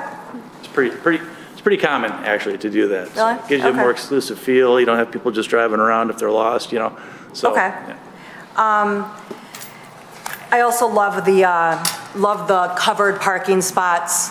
You know, when you said it, it didn't occur to me, but you're blocking the train, both sound and visually. Great idea. Okay. So my biggest issue, I'm just going to come out and say it. It's the access to the building. I have concerns. There's provisions of our zoning ordinance that require us to be careful for safety, primarily safety. That's what we care about. So, in my opinion, Section 8.06 of our site plan review standards, C, it outlines, I mean, I can look it up right now and read them, but it outlines that there needs to be safety, safe access. Sure. So I know you talked about not having any accidents, it was mentioned, but we're adding 420 at a minimum cars to that area. So when I drove over there in the middle of the day, I went twice, once to Whole Foods, once to Club Studio. Those are the types of businesses that have constant traffic. And when I say traffic, I mean pedestrian traffic, so in and out. I mean, I went into Whole Foods, came out. Both times there were cars, and I had to stop and wait for cars to turn. And it's going to be like that all day. It's not a daycare where it's only busy in the morning and at pickup. It's all day long. So I'm not at all comfortable with 420 cars zipping through and then saying, oh, they're going to go out that way and they can go this way. And to me, it's very dangerous. And I don't believe that it complies with our standards. There's also access management provisions in Section 13.09 of our zoning ordinance that also speak to this. So those things, I think, can be addressed. I mean, I guess, obviously Doyle makes the most sense, of course, because the other thing is, I think it's a huge perk for those residents to have access with their vehicle as well as walking to go to Target and Dunham's and Home Depot, all of the Kroger, all of those places. So it's really unfortunate. I mean, I don't know if you offered to build him a sidewalk in exchange for a cut to his road. I don't know, but I'd like for you to at least ask that and see if you can work out something. But There's a sidewalk on Doyle. on the other side of Doyle. And does it connect to, you'd have to, so you're living there and you'd have to walk all the way north to You have to Maple, go to come all the Maple. way around. I mean, it doesn't make sense to walk, especially if you're going shopping. It'd be really nice to have a back way. It'd be even nicer to have a car access right onto Doyle and have that be the only entrance and forget your parking lot through the other one. Anyway, I'm throwing that out there. The other way around it, if we can't go that way, is to, when you enter off that cut that you have on into Club Studio, one way is to go straight shot, but the other would be to require a quick jog to the left and go and have a parallel street to Doyle, taking you right back into your place, and rip out that parking and have it be a drive into your place. So people who live there would come in off the same entrance, because you can't put one right next to Doyle for these people, for that, but have them turn and go, and they're completely separate from your business. That would be my recommendation on how to resolve that, but I do think that the way it is now, it's just not safe. And speed bumps, we're not at that level where it's like, oh, just throw in some speed bumps and we're good. We're talking 420 cars minimum that's what we're hoping for. We're hoping to fill this place. And I'm not trying to discourage you or tank the project, because I love it, but I do think we need to seriously consider this problem. Well, first of all, from a traffic standpoint, as you know, you're not going to have 422 cars going immediately on the site. They're going to come in during the day at certain intervals and certain times. There are peak hours. We had a traffic study done by our traffic consultant. Your traffic consultant reviewed it and agreed with it. We understood the situation with the drive access when we did LA Fitness. Mr. Nelson, we were involved with the LA Fitness back in 2010 when it was converted from his office building to the LA Fitness. That drive, its width is not 24 feet. It's actually greater than 24. It's about 32, 34 feet wide. It was done intentionally to allow for some access from Maple Road to the parcel to the south. We do show, obviously, some control points in the middle point of that drive aisle. We want people to stop. We don't want people racing down through there. But if you look at the traffic study, it also points out that you're going to have traffic distribution, not only to this drive, but you're also going to have a drive out to Whole Foods, to the east, and to the light at Eaton. There's a signalized intersection there. So you're not getting all the traffic at one slug. You're getting it over a period of time. And like we've mentioned, if you'd like us to look at a different scenario for that cross connection with the speed bump, we don't have bumps here, we have signage. If you want us to look at something different, we're willing to do that and work with the engineering department and your traffic consultant to find it. I mean, I'd like to invite our traffic consultant up to comment on it. I'd also like to ask, oh my gosh, I lost my train of thought. But okay, I mean, that would be one thing to have him talk about the safety issues. I mean, I don't know what everybody else thinks. Ms. Malala-Holly? On the same issue, the road that gets, the arrow in our packet that is sitting parallel to Doyle Drive, I'm addressing that particular stretch there. First and foremost, are you over-parked on the LA Fitness parking space? No, we are not. You're at parking? We're at parking. Actually, we did some reduction to parking when we did the pickleball court. We did, over the period of time, we've gotten relief from the number of parking spaces, because if you look at your code, it would have required 680 some odd spaces, I believe, at one time. So it's been reduced over time. So we are at minimum. In your traffic study, and I will apologize, I couldn't take a good look at all the traffic studies that is in the agenda packet, so I'm going to probably just going to ask you this question. What's the heaviest time that your LA Fitness parking lot is almost full to capacity, or 70, 80% full? Is there a time within? That was not studied as a part of it. We only did a trip generation based on peak hours. So as far as its capacity, when those occurred. So that arrow that we have in the agenda package is just bringing right down to the proposed development. Yeah, you which have is an parallel access to, here, right? Yes. And then which we have, is the shortest distance that people can then make a right onto Maple. they make a right, make a left.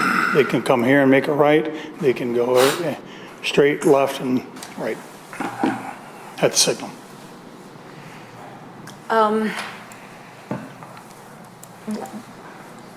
What can you, well, if you can break up the parking spots there and create an aisle, or do one that is closer to Doyle Drive, as Chair Parakis was referring to, wherein they come in and then they make a left and then they come straight down to the proposed project.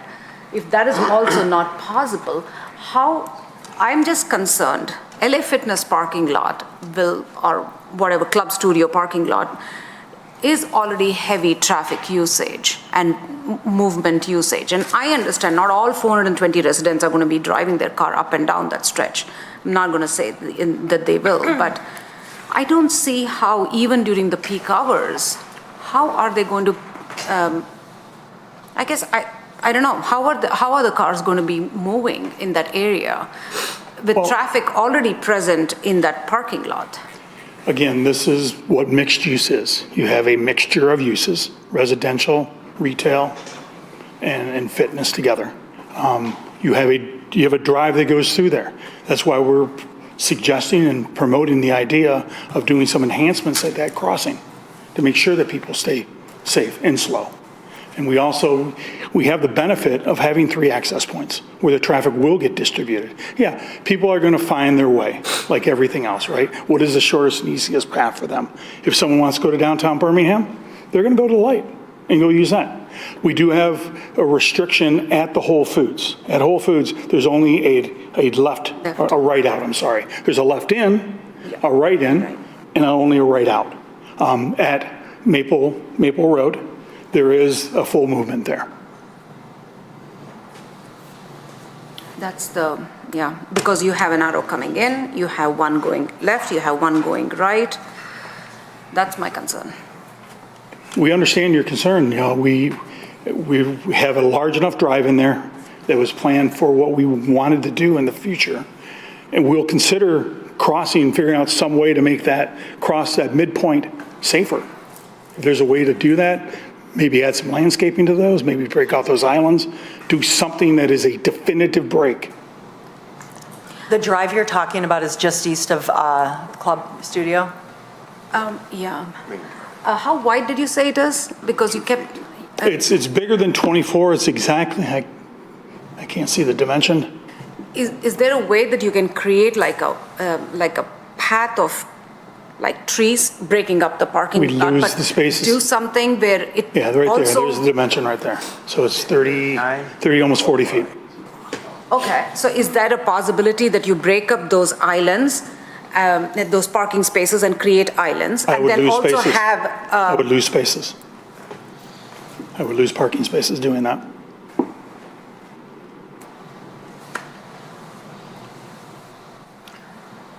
Well, this is tough. You know, we've figured out in other circumstances how to work traffic calming devices and create situations.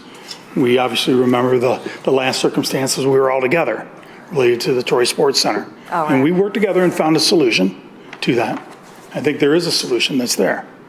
Again, our traffic study, and it's been reviewed by your consultant, they didn't have an issue with that. So. Are there any examples that you can provide us of some projects that have been done in other cities maybe as to how they allowed traffic movement to happen in such a situation where mixed use is being built?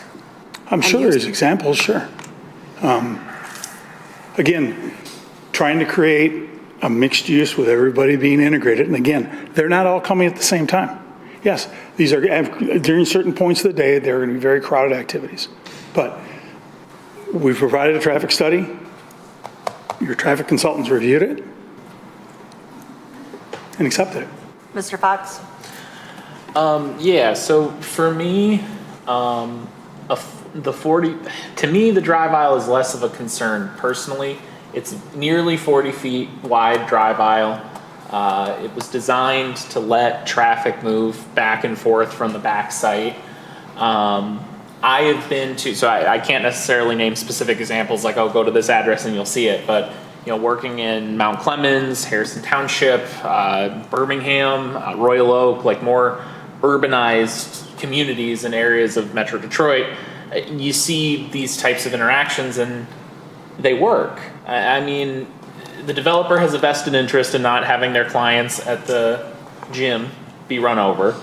They also have a vested interest in making sure they minimize crashes on their site, which to some level they'd be liable for. So for me, the drive aisle being as wide as it is, having a dedicated, I have seen a lot of parking lots that they use striping to delineate it. And it's a little less, obviously physical than, putting bumps or speed humps, et cetera. But I've seen parking lots that manage quite well where they use like just markings to delineate where drivers should go and how they should, clear access to and fro. So, I mean, that's something that the applicants could potentially explore, but for me, this is the kind of, it's indicative of kind of the more denser mixed use that we're growing toward. I think it makes sense that this is right next to Birmingham. You know what I mean? Like Birmingham, this kind of melds with that as we're going west there. So I guess I hear. Oh yeah, I was just gonna say. I mean, I hear what you're saying, but we're talking about a parking lot. We're not talking about an urban setting where there's no parking, and we're having that conversation. The conversation is the parking lot, and when we talk about this 40-foot drive, to me, it's even more alarming because it sort of signifies that this is a road. This is a straight shot. I pull in off, and there's this wide place for me to shoot back to where I live. And so if you're a car who came to work out at Club Studio or play pickleball and you're trying to reverse out of a spot and people are coming in off Maple thinking they're going to go 25 miles an hour, they can't. It's a parking lot. They need to be going 10 miles an hour. So it gives the impression that, hey, I'm a road, but guess what? There's people walking and cars pulling in and out. Yes. And yeah, absolutely. Like to that point, I think that's where the applicant has the possibility of exploring different types of striping and different types of methods to mitigate that kind of reaction that I've seen, just in different communities that help slow things down and make it a more clear, this is still a parking lot while still also being an access. So.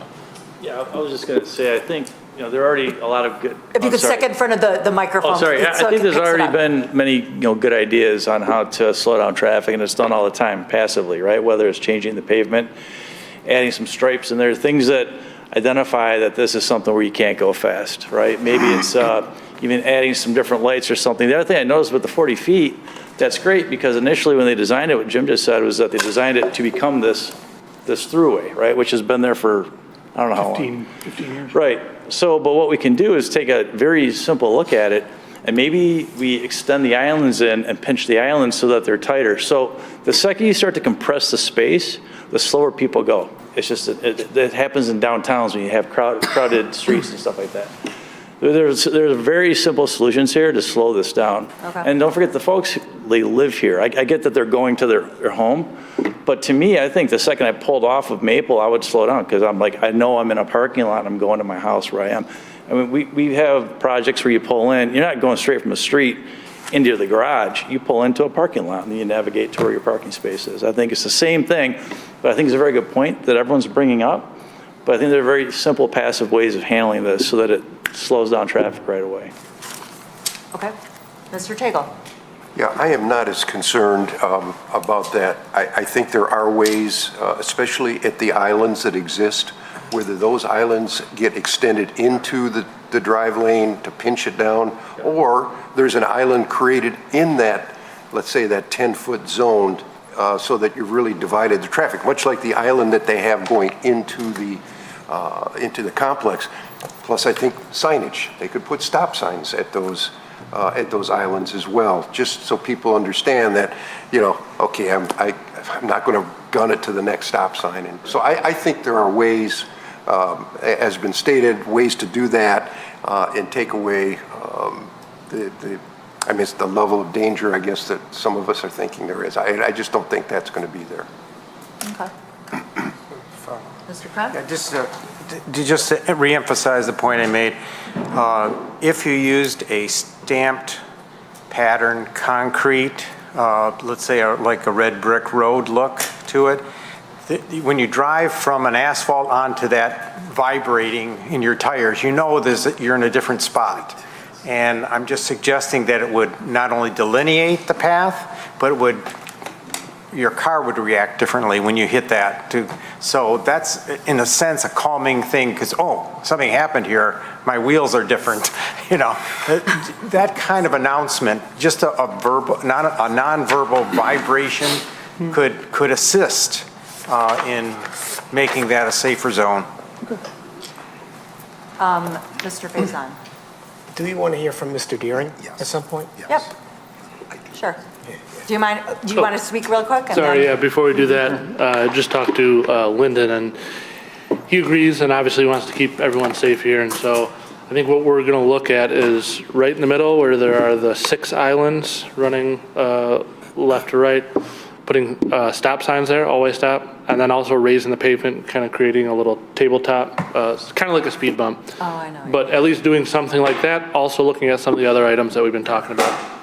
Okay. Same time, I'm going to challenge my architects to make it aesthetically pleasing. Thank you. Thanks for considering. We'll go ahead and hear from Mr. Deering on this, if you wanted to comment on your opinion. I'm looking for your opinion on the safety issue. Again, Steve Deering with OHM Advisors. Where to start? Well, let's start first about the overall traffic impacts. Again, Fleece and Vanderblink did the traffic study, and we agree with their conclusions that there's no significant impacts out on the major road system, Maple Road. And if you could go to the diagram in the packet that has those 3, Maple Way, the Whole Food, and the main drag kind of outlined in a color. Yeah, that one. Okay. The reason on a traffic level this works is because traffic is in fact going to distribute. Mr. Butler is exactly correct. There's going to be a significant number of people that want to access the signal at Maple and Eaton. The access through the Whole Food is more problematic, especially since you can't make a left out. It's a right only. The Fitness Center Drive is also problematic because of its proximity to the signal at Doyle. So during certain times of the day, for all intents and purposes, it's just going to be right in, right out. You know, the peaks, you know, the evening and morning commute times. The rest of the day shouldn't be a problem being full access, but during the peaks, it's going to be very difficult to get out of there if you think you want to make a left turn. But again, it works because it distributes. It's not concentrated in just one location. 420 some odd units. They don't all come out at once, and the peaks are usually represented by traffic not just leaving but also coming back. And that's true in the morning, not just arriving back but leaving, and that's true in the afternoon also. And this kind of a housing product generates traffic at a much lower rate than single-family detached.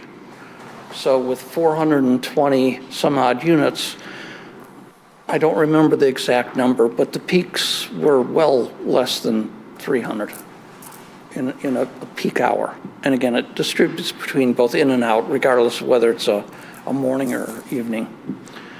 So it only works, again, because it's distributed. Personally, professionally, I would have loved if they could have gotten access to Doyle. That would have been the perfect solution because Doyle is signalized, and it would not have caused any of this kind of traffic to have to migrate its way through parking areas. But we know that Doyle is out of reach, so to speak, at least and especially when it comes to vehicle traffic. We would still strongly encourage them to see if they can get access for a pedestrian crossing to get to the sidewalk that runs the east side of Doyle. And the best location for that is if you look at Doyle where it has the median island, and there's the red dashed line that represents the property line. That would be a perfect ped crossing location because you could make use of that little bit of the island, in the median island, as a safe refuge for making the crossing. So I would encourage them to still try to talk to the Grand Saukwa people, at least for pedestrian access. Failing that, what they're showing is crossing to the LA Fitness property and then using its frontage sidewalk along the face of the building. And if you could kind of zoom in on that toward Maple Road. Whoops.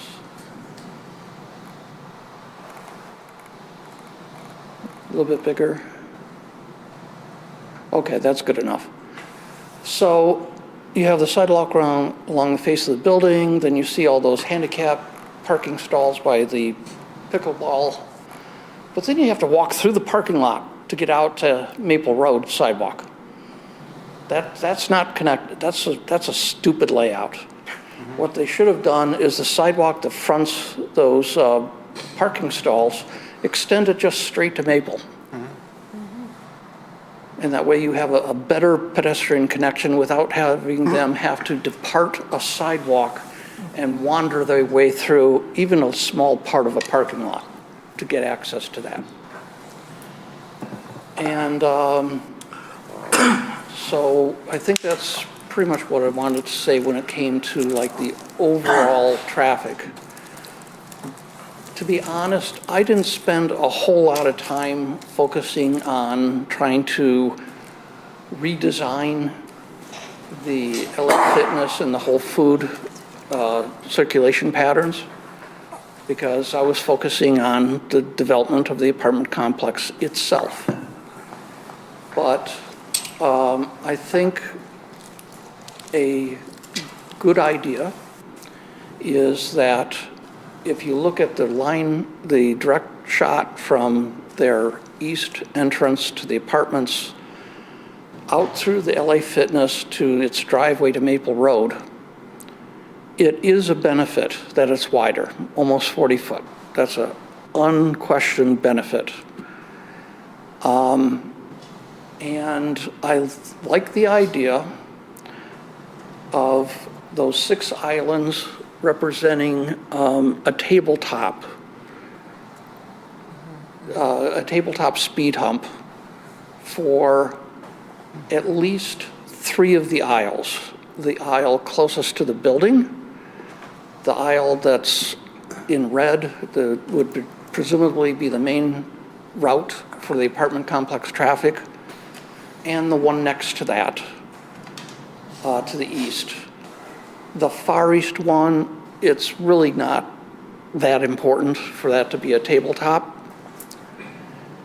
But combined with that and making it more logical, especially if you want to think about putting in a stop sign, is take one of the set of islands, presumably maybe the north set, and from east-west, you would want that, you're going to lose some landscaping, but make that a sidewalk with marked ped crossings across the north-south circulation aisles of the parking lot, and have it sidewalk go straight to the entrance of the fitness center. And the sidewalk would also be captured within the tabletop so that you're giving, it's not only just a speed impediment, but there's a reason that you want them to slow down, because that's how you're going to focus the pedestrian traffic of the patrons of the fitness center to bring them into the building. So I think those 2 things, the speed humps, but also getting an actual separated hardscape sidewalk, would make the most sense in terms of helping break that up. Thank you. Does anyone have any questions for Mr. Deering? Mr. I Buechner? like both your sidewalk ideas. I'm hoping they're nodding their heads that they like it too. My question is somewhere around 200 storage units versus somewhere around just over 400 cars for this plan. Does that double, triple, 5 times the amount of, approximately, you're our expert, and I know you don't know exactly, but how much more car traffic is it with this scenario? The thing about storage units is typically storage units really don't have a peak travel time of day. It spreads through the day and into the evening. They talk about the fact that there's a lot of traffic using the storage units, but it's just spread over the entirety of the day. Residential and commercial types have very, very defined peaks. I mean, we'd call them the rush hours, and we do that for a purpose, for a reason. It's very literally true that there's a pronounced commuter time in the morning and in the evening. So it's almost impossible to compare the storage unit traffic, which is just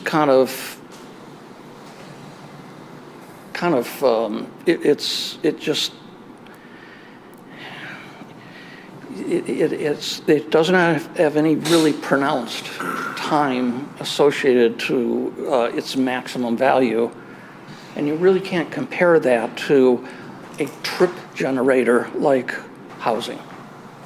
I think some people don't go to their storage units for months at a time.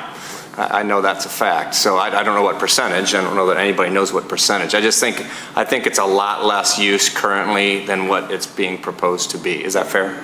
So much so that we discounted it from what you sometimes would do with traffic studies is show, okay, what's the existing traffic usage and what are you changing it to? That's especially true if you're looking at a traffic study in support of a zoning change. We thought that the trip generation associated with the storage was so inconsequential compared to the peak periods that we have to worry about, we didn't even bother to tell them to study it. It wasn't even a consideration. Thank you. Mr. Fox? I really appreciate your presentation. If I could just ask you to elaborate on one of the points you made. You said that this style of housing generates significantly less trips than single family. Yes. I guess I'm curious if it's the same number of people in a portion of apartments and a portion of single family. Like what creates the difference? Okay.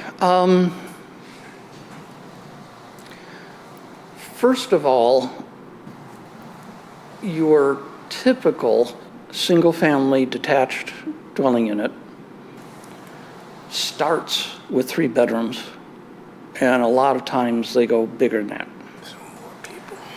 So the number of potential drivers is actually higher in a generic single-family home compared to a generic apartment. Now, they do have a nice mix where they do have some 3 bedrooms, but it's a tiny fraction of the total. Most are 2.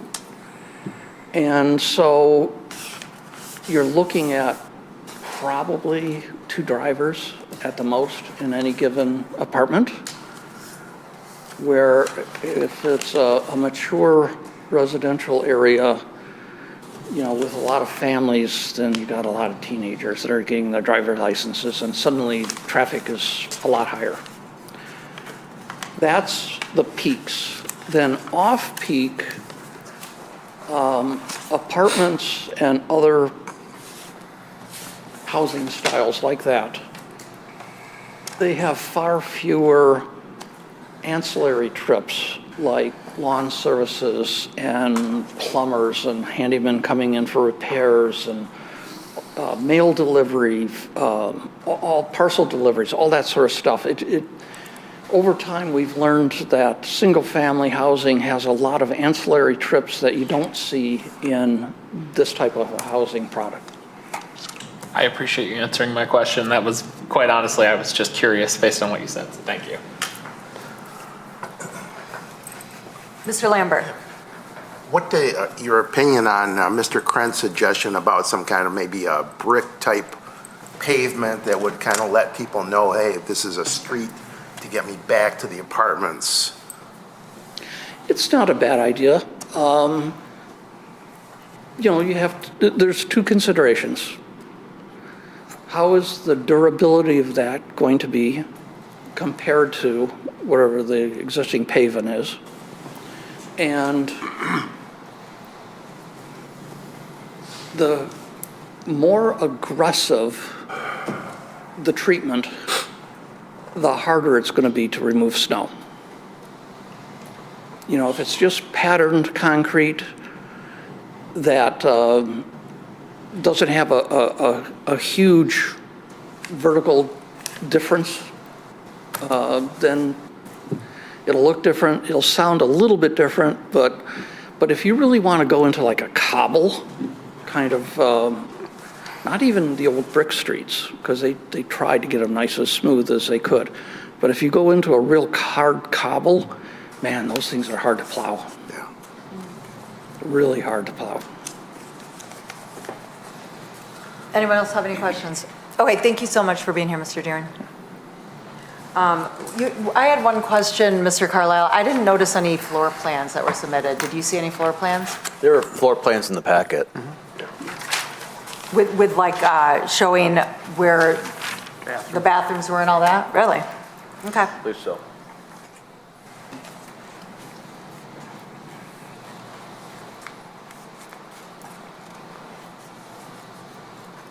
Can I ask a question while they're looking? Yeah, please. Do you guys remember how many units were at the Troy Sports? How many houses were behind that to the north? It's a lot. Is it 400? Was it 500, 600? Do you guys remember? Oh, it didn't show the bathrooms. It didn't show the bathrooms. Because I'm just nervous. We had trouble with that one, and it had a dedicated drive, and this one doesn't have a dedicated drive. I'm just nervous about safety. Ms. Paraka said it like I'm thinking. I like the design, I like the setup, I know it's tough. My thoughts, I'd like to see a challenge you to bury the hatchet, and what does it take to get me access to Doyle is what I would ask for. I know, they won't even. No, you guys won't. You guys don't even. If I might have Wait, if you need to Sorry. step up to the Sorry. mic because we are broadcasting the meeting, please. I might have a chance in another community. Come on, everybody knows what happened here. It's not a secret. So if you think you can, and then, oh, everything's going to be okay? It's not going to be.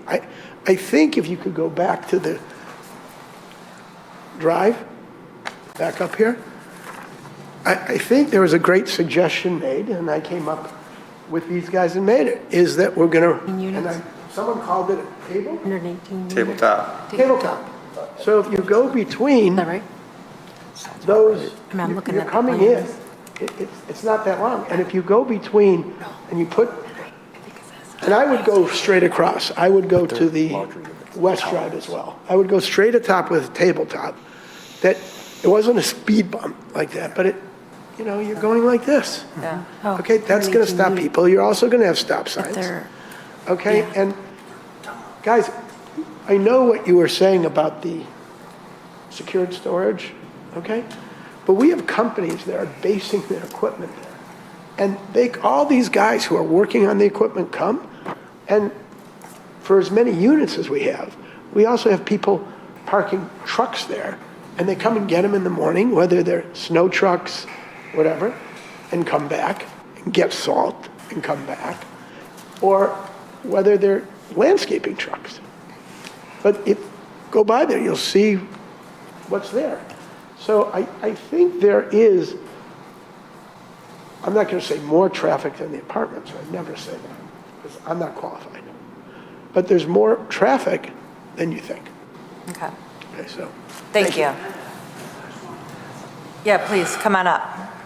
Just a couple things. I think, forgive me, it might have been Mr. Tagle that talked about, coming off of a main road, a main thoroughfare like Maple. Do you mind moving into the microphone? And turning into a parking lot. I think that's a good signifier of it's time to slow down. I also would like to point out that about an average person visiting the club studio gym is spending 90 minutes there or more, taking a class, stretching, using the locker room. So it's not like, constant in and out, right? So I think that there's a good balance here.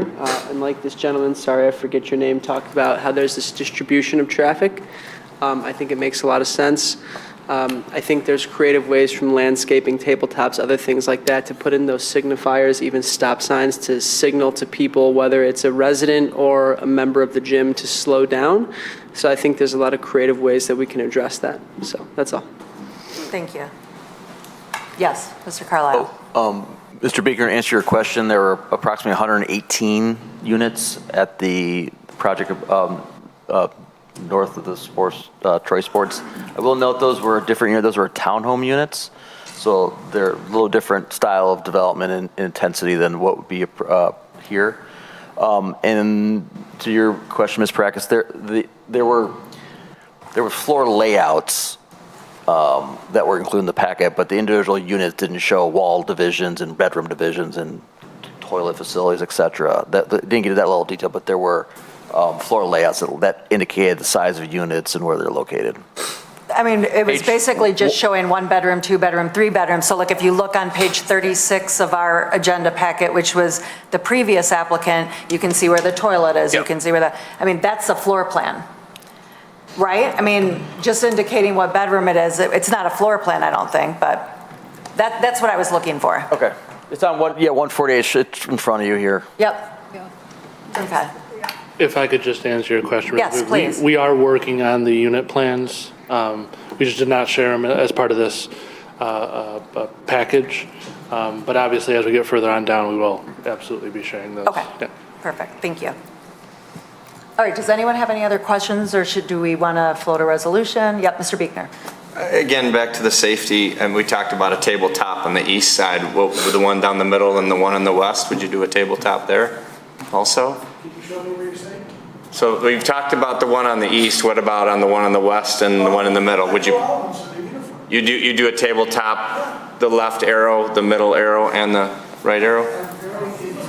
No, I think you're asking about the entrance behind Whole Foods. Correct. In front of Whole Foods and in Yes. front of, because we're only talking about those for that direct line. They've offered to do those calmings on the direct line into there. My summary, guys, I've been in this area weekly for 25 years. I go in there all the time. On my watch, I'm nervous about someone driving down and have a kid or someone not. For a living, I watch people not watch it, as they're crossing, they don't look. I think you're asking for trouble. I would not approve this without a Doyle attachment. Okay, so before we start our discussion, would someone want to propose a resolution? Yes, Mr. Fox. Well, sorry, let me pull it up. I am going to put forward a resolution. Let me just jump to that page in the guide. Proposed resolution, all right.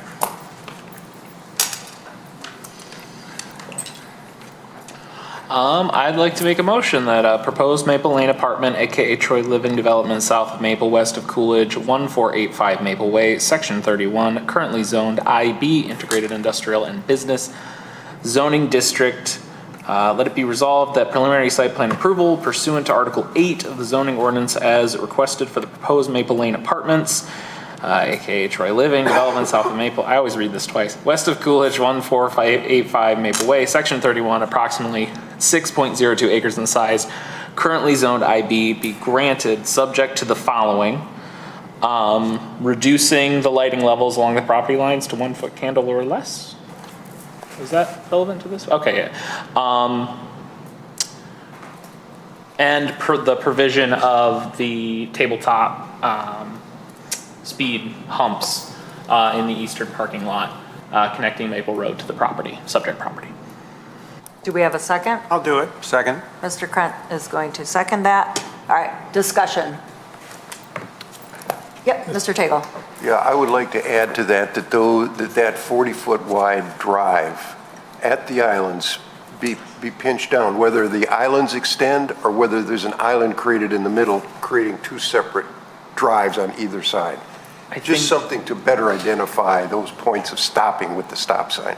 Absolutely. I think the point was to have the tabletop kind of replace the islands, is at least the way I understood it, but that might not be correct. No. Okay, so then have the islands tighten the drive aisle to indicate a slower speed is necessary. Yeah, and I think there's two ways to do that. The existing islands can be extended, or those islands can be left and a new island put in the middle to create two divided lanes. Are you okay with that? I'll second that, yes. Okay. I'm just going to say, from my point of view, I feel like there's a lot out there in terms of I'd like for the applicant to take a step back and go back and redraw and come back and show us what the options are, what they plan to do. I'm not ready to approve it without seeing it, because even here, there's a couple things going on. Mr. Savidan's not here. So when we say, okay, go back and take care of it administratively, I mean, he can go back and watch, it's true, but I would like to personally see it resolved, that they come back and we're comfortable with that. That's where my head's at right now, because I think it's just too important of an issue. It also gives them an option to look at some of those other drives through Whole Foods. Also, there's that diagonal right here. I'm not sure if they can exit out there. I know we said, thank you. I know we said it's emergency, but I don't know if they're allowed to exit. So if they're not allowed to exit there, we're almost making it look like it's a real nice way to divert traffic. So really what they're doing is they're going out towards the east, and then they have to take a left and they have to jog through again. So That's a full access. it's full access? Okay. You misspoke. Okay, so it's full access, fine. So anyway, I'd like to see a little bit more thought and a presentation. And we don't have to go through the whole presentation. It's really, for me, this one issue. But I'd like to see it with the curb pinch and the markings for the pedestrians and the signage, to me, I'd feel more comfortable. That's just where my head's at. Anyone else? I agree. I would support that too. Mr. Taylor? I feel that could be handled administratively. We've talked about options, we've talked about different ways to do that, and I think our staff is more than capable of, reaching that conclusion, whether or not this hit a certain level of safety and traffic calming. Okay. That was going to be our request. Okay. We feel like there's been a number of things. I think we narrowed it down to 2 or 3 things, and I fully have full confidence in staff to work through that. Yeah, and as you recall, at the Troy Sports Center, we did come up with a solution that was amicable. I think we can work with staff to get there. You said you could do it with staff? We could work with staff, yeah. Mr. Lambert? Just one other concern I have too was, and Mr. Deering brought it up about the sidewalk connecting up to Maple, that needs to be addressed, as well as, I believe in Mr. Carlisle's comments, maybe there was some concerns about the sidewalk connecting the apartment building to the LA Fitness or whatever it's called now, so. I'm the stupid engineer that designed that. Full disclosure, Mr. Deering. Yes, that'll be connected. We can make that connection. You mentioned sidewalks, but what about, Mrs. Deering also mentioned a sidewalk from through the islands where the stop sign is going to be. And I think, Ms. Fox, you mentioned pedestrian markings, so I think something like that should be there as well. Yep. Did you want to say something? Mr. Lambert, I'm re-reviewing my memo, and I don't remember a comment about our initial reviews. We had some concerns about connection. They actually did make those connections as we asked, so I'm not sure if it was an earlier review you saw. But yeah, we're comfortable with the connection from the site to the LA Fitness. And also add on to that the concern about using some enhanced sidewalks to cross over from one part of the parking lot over to the fitness building. Was that something else Mr. Deering had suggested as a way to improve pedestrian safety? Looking at shaking heads, so. Mr. Fox? An attempt to try to make this as clear for Mrs. Zarnecki as possible. I just want to make sure, number one, I wanted to confirm, Mr. Krent, did you want to keep your second on my motion to approve? Because it sounded like you, okay. I'll leave it just as it is. Sure, okay. And then, so to make sure that I've kind of encapsulated the concerns in the motion, it would be to reduce the lighting levels along the property lines to 1-foot candle or less, to add in tabletop traffic humps in the eastern parking lot connecting, or the eastern parking lot between the LA Fitness and the subject property. It would be to pinch or create points that the drive aisle is thinned from the 40 feet down to an appropriate level to encourage slowing, including stop signs. And then with the sidewalk, I wanted to confirm where the thought is where that would go. At the stop sign. The sidewalks would be in the area of the stop signs. In the area of the stop signs, the proposed stop signs. If I may. Go ahead. I believe the connection point is where this stops right now by the pickleball to this connection, right there. Yes. Right now, there's a gap. Mr. Deering is right. They'd have to get off the sidewalk, go through the parking space, and go that way. Oh, so okay, addition Do I have to of give confession sidewalk again? in the northwest corner of the east parking lot. Correct. Yeah. Okay. I thought there was also another comment from Mrs. Deering about a stop sign between those 3 islands. Yeah. Yeah, right there where the stop sign Adding a would be. sidewalk. Yeah. Side to side. Yes. Do we want to add a Madam sidewalk? Chairman, if I may, I want to do one of 2 things. Call the question and take a vote, or reconstitute this motion, which has got so many appendages to it, I'm not sure what it says. Mr. Zarnecki. I mean, I can't call the question, can I? This is the reason that I'm going to vote for a postponement, because I think there's too much out there. I know Mr. Tagle doesn't agree with me, but that's my opinion of The it. motion for postponement is not before us. Let's take care of this motion. If it fails, then someone can offer a new one. But this is nuts. It's like a sixth grade trying to determine when recess starts. So for us, in order to vote on this motion, does everybody have an understanding, or should it be read back? Why don't we have it read I have an back? understanding. I have an understanding. You have an understanding? Yeah. Oh, okay. Mr. Hudson, are you prepared to vote on this motion that's on the floor? Absolutely. All right, then let's go. Let's vote. Mr. Krent, Yes. Mr. Lambert, Yes. Ms. Malala No.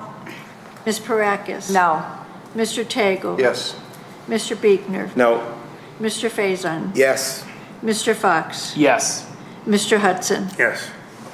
We have 2, 4, 6, 7, 2, 4, 6 yeses. 6 yeses. So it passes? Yes. All right, congratulations. Thank you so much. I want to say, Come up to the microphone, please. I will ask my professionals to work with your staff, who is fabulous. Okay? If anyone hasn't gone to the club studio, go. It is something special. There's 3 in the country, and we've got one right here in Troy, although Birmingham's trying to claim it. So, okay? So I'm just telling you, we will make sure that this is right. It's going to be beautiful. We'll figure it out. We're going to make Brent watch the entire thing. Take notes. Listen, I love working with him. He's a great guy. Okay? He's been watching. Okay. God bless. So, thank you. Thanks for being here. All right, so what are we doing? Public comment for items on the agenda. Is anyone here who wants to speak on tonight's agenda? Seeing no one approach, let's move on to Planning Commission comment. I'm starting with Mr. Fox. So I cannot remember if I commented on this action the ZBA is looking into last time I was here with the neighborhood that's along the southern side of the city where it kind of blends into Clawson. Did I mention that yet? Because if I haven't, I'll go over it real quick. Okay, so there's an area, weirdly enough, I know the voting precinct is precinct 30. It is on the southern border of the city at 14 Mile near Stevenson Highway, where there's like 3 or 4 neighborhood roads that look like they're in the same neighborhood as a neighborhood in Clawson, but the border of the city cuts it in half, and so you've got this neighborhood that's a portion of the city. The ZBA is looking into a way, because we've had a repeated issue where residents from that neighborhood have to come before the ZBA and ask for a variance to rebuild their existing garage. Because when the garages were built, we didn't have the same setback requirements, so all of the existing garages are non-compliant, meaning that they have to come and they have to apply, pay the $500 fee, go through the whole rigmarole of getting an approval. The ZBA has pretty much exclusively approved them, at least during my tenure. They've been approved, and from talking with other ZBA members, it sounds like before then it was approved as well. So we're looking at a potential, we'd asked city staff, the legal team, to take a look at a potential way in the ordinance to address some kind of exception for that particular neighborhood so that they do not have to come to the ZBA for a variance going forward. So the way the process has been explained to me is that that would go to the ZBA. The ZBA is probably going to look at it in July because our June meeting is canceled. And then it'll end up coming here for us to discuss before it then goes to city council. So just wanted to put that on all y'all. Mr. Fox, the ZBA actually passed a resolution to that effect, directing legal to do that? It was my understanding that that was city staff's plan, was to look into it. So the ZBA speaks to its resolution. ZBA needs to pass a resolution to direct us to do that. I can ask Ms. McMillan. I believe it was a resolution. Okay, I'll ask Ms. McMillan, because I don't, okay, all right. Thank you for that heads up. Mr. Biegner. I'm all set. Mr. Hudson? Nothing. Mr. Faison? Nothing from me. Mr. Lambert? I don't know if Mr. Carlisle is going to mention his presentation at last night's city council meeting on Somerset West. I'm sure he'll be more elaborate, but just as a quick summary, and he can elaborate, that apparently Mr. Forbes offered a compromise on the setback to make it 120 feet instead of either 100 or 140, but it still has to go through, I guess, consent agreement has to be modified to approve that, I believe. So, but you can elaborate on that, or Mr. Freen can. So, Ms. Malala Holly? That particular property that was brought to attention was one that I was thinking as we were looking at this project. I know we went back and forth on, this is referring to the John R. and Troy Gymnastics, that project, Nancy Drive, whatever, Bostic Drive. North of the Kroger. Not Yes. gymnastics. It's not the Troy gymnastics, Troy it's Sports. hockey. Yes, yes. And how we were talking about the traffic flow through the parking lot. And we had the applicant look into various ways in which we wanted a safe traffic movement. On this one, I know it is a very tricky site. I'm not going to deny that. It's a very tricky site, and we want this kind of development to happen. And there is so much walkability that can be created. But the sheer fact that right now we have approved something that people will be driving through this parking lot, for me personally speaking, I think we should have asked the applicant to give us a better presentation on traffic flow based on all the suggestions that we gave, and come back and give us a presentation so that we could at least understand how they are trying to mitigate this. We have a lot of Amazon trucks coming in nowadays. We will have, of course, other trucks, even moving trucks that will be coming into these apartments. I'm totally not comfortable, to be very honest, about how 420 cars plus LA Fitness parking people, all of them will be moving in this area. And I potentially foresee that the one that is closest to Doyle Drive being used because it's the shortest distance too. That being used, rather, the shortest distance. So personally speaking, I think we should have given it a little bit more thought.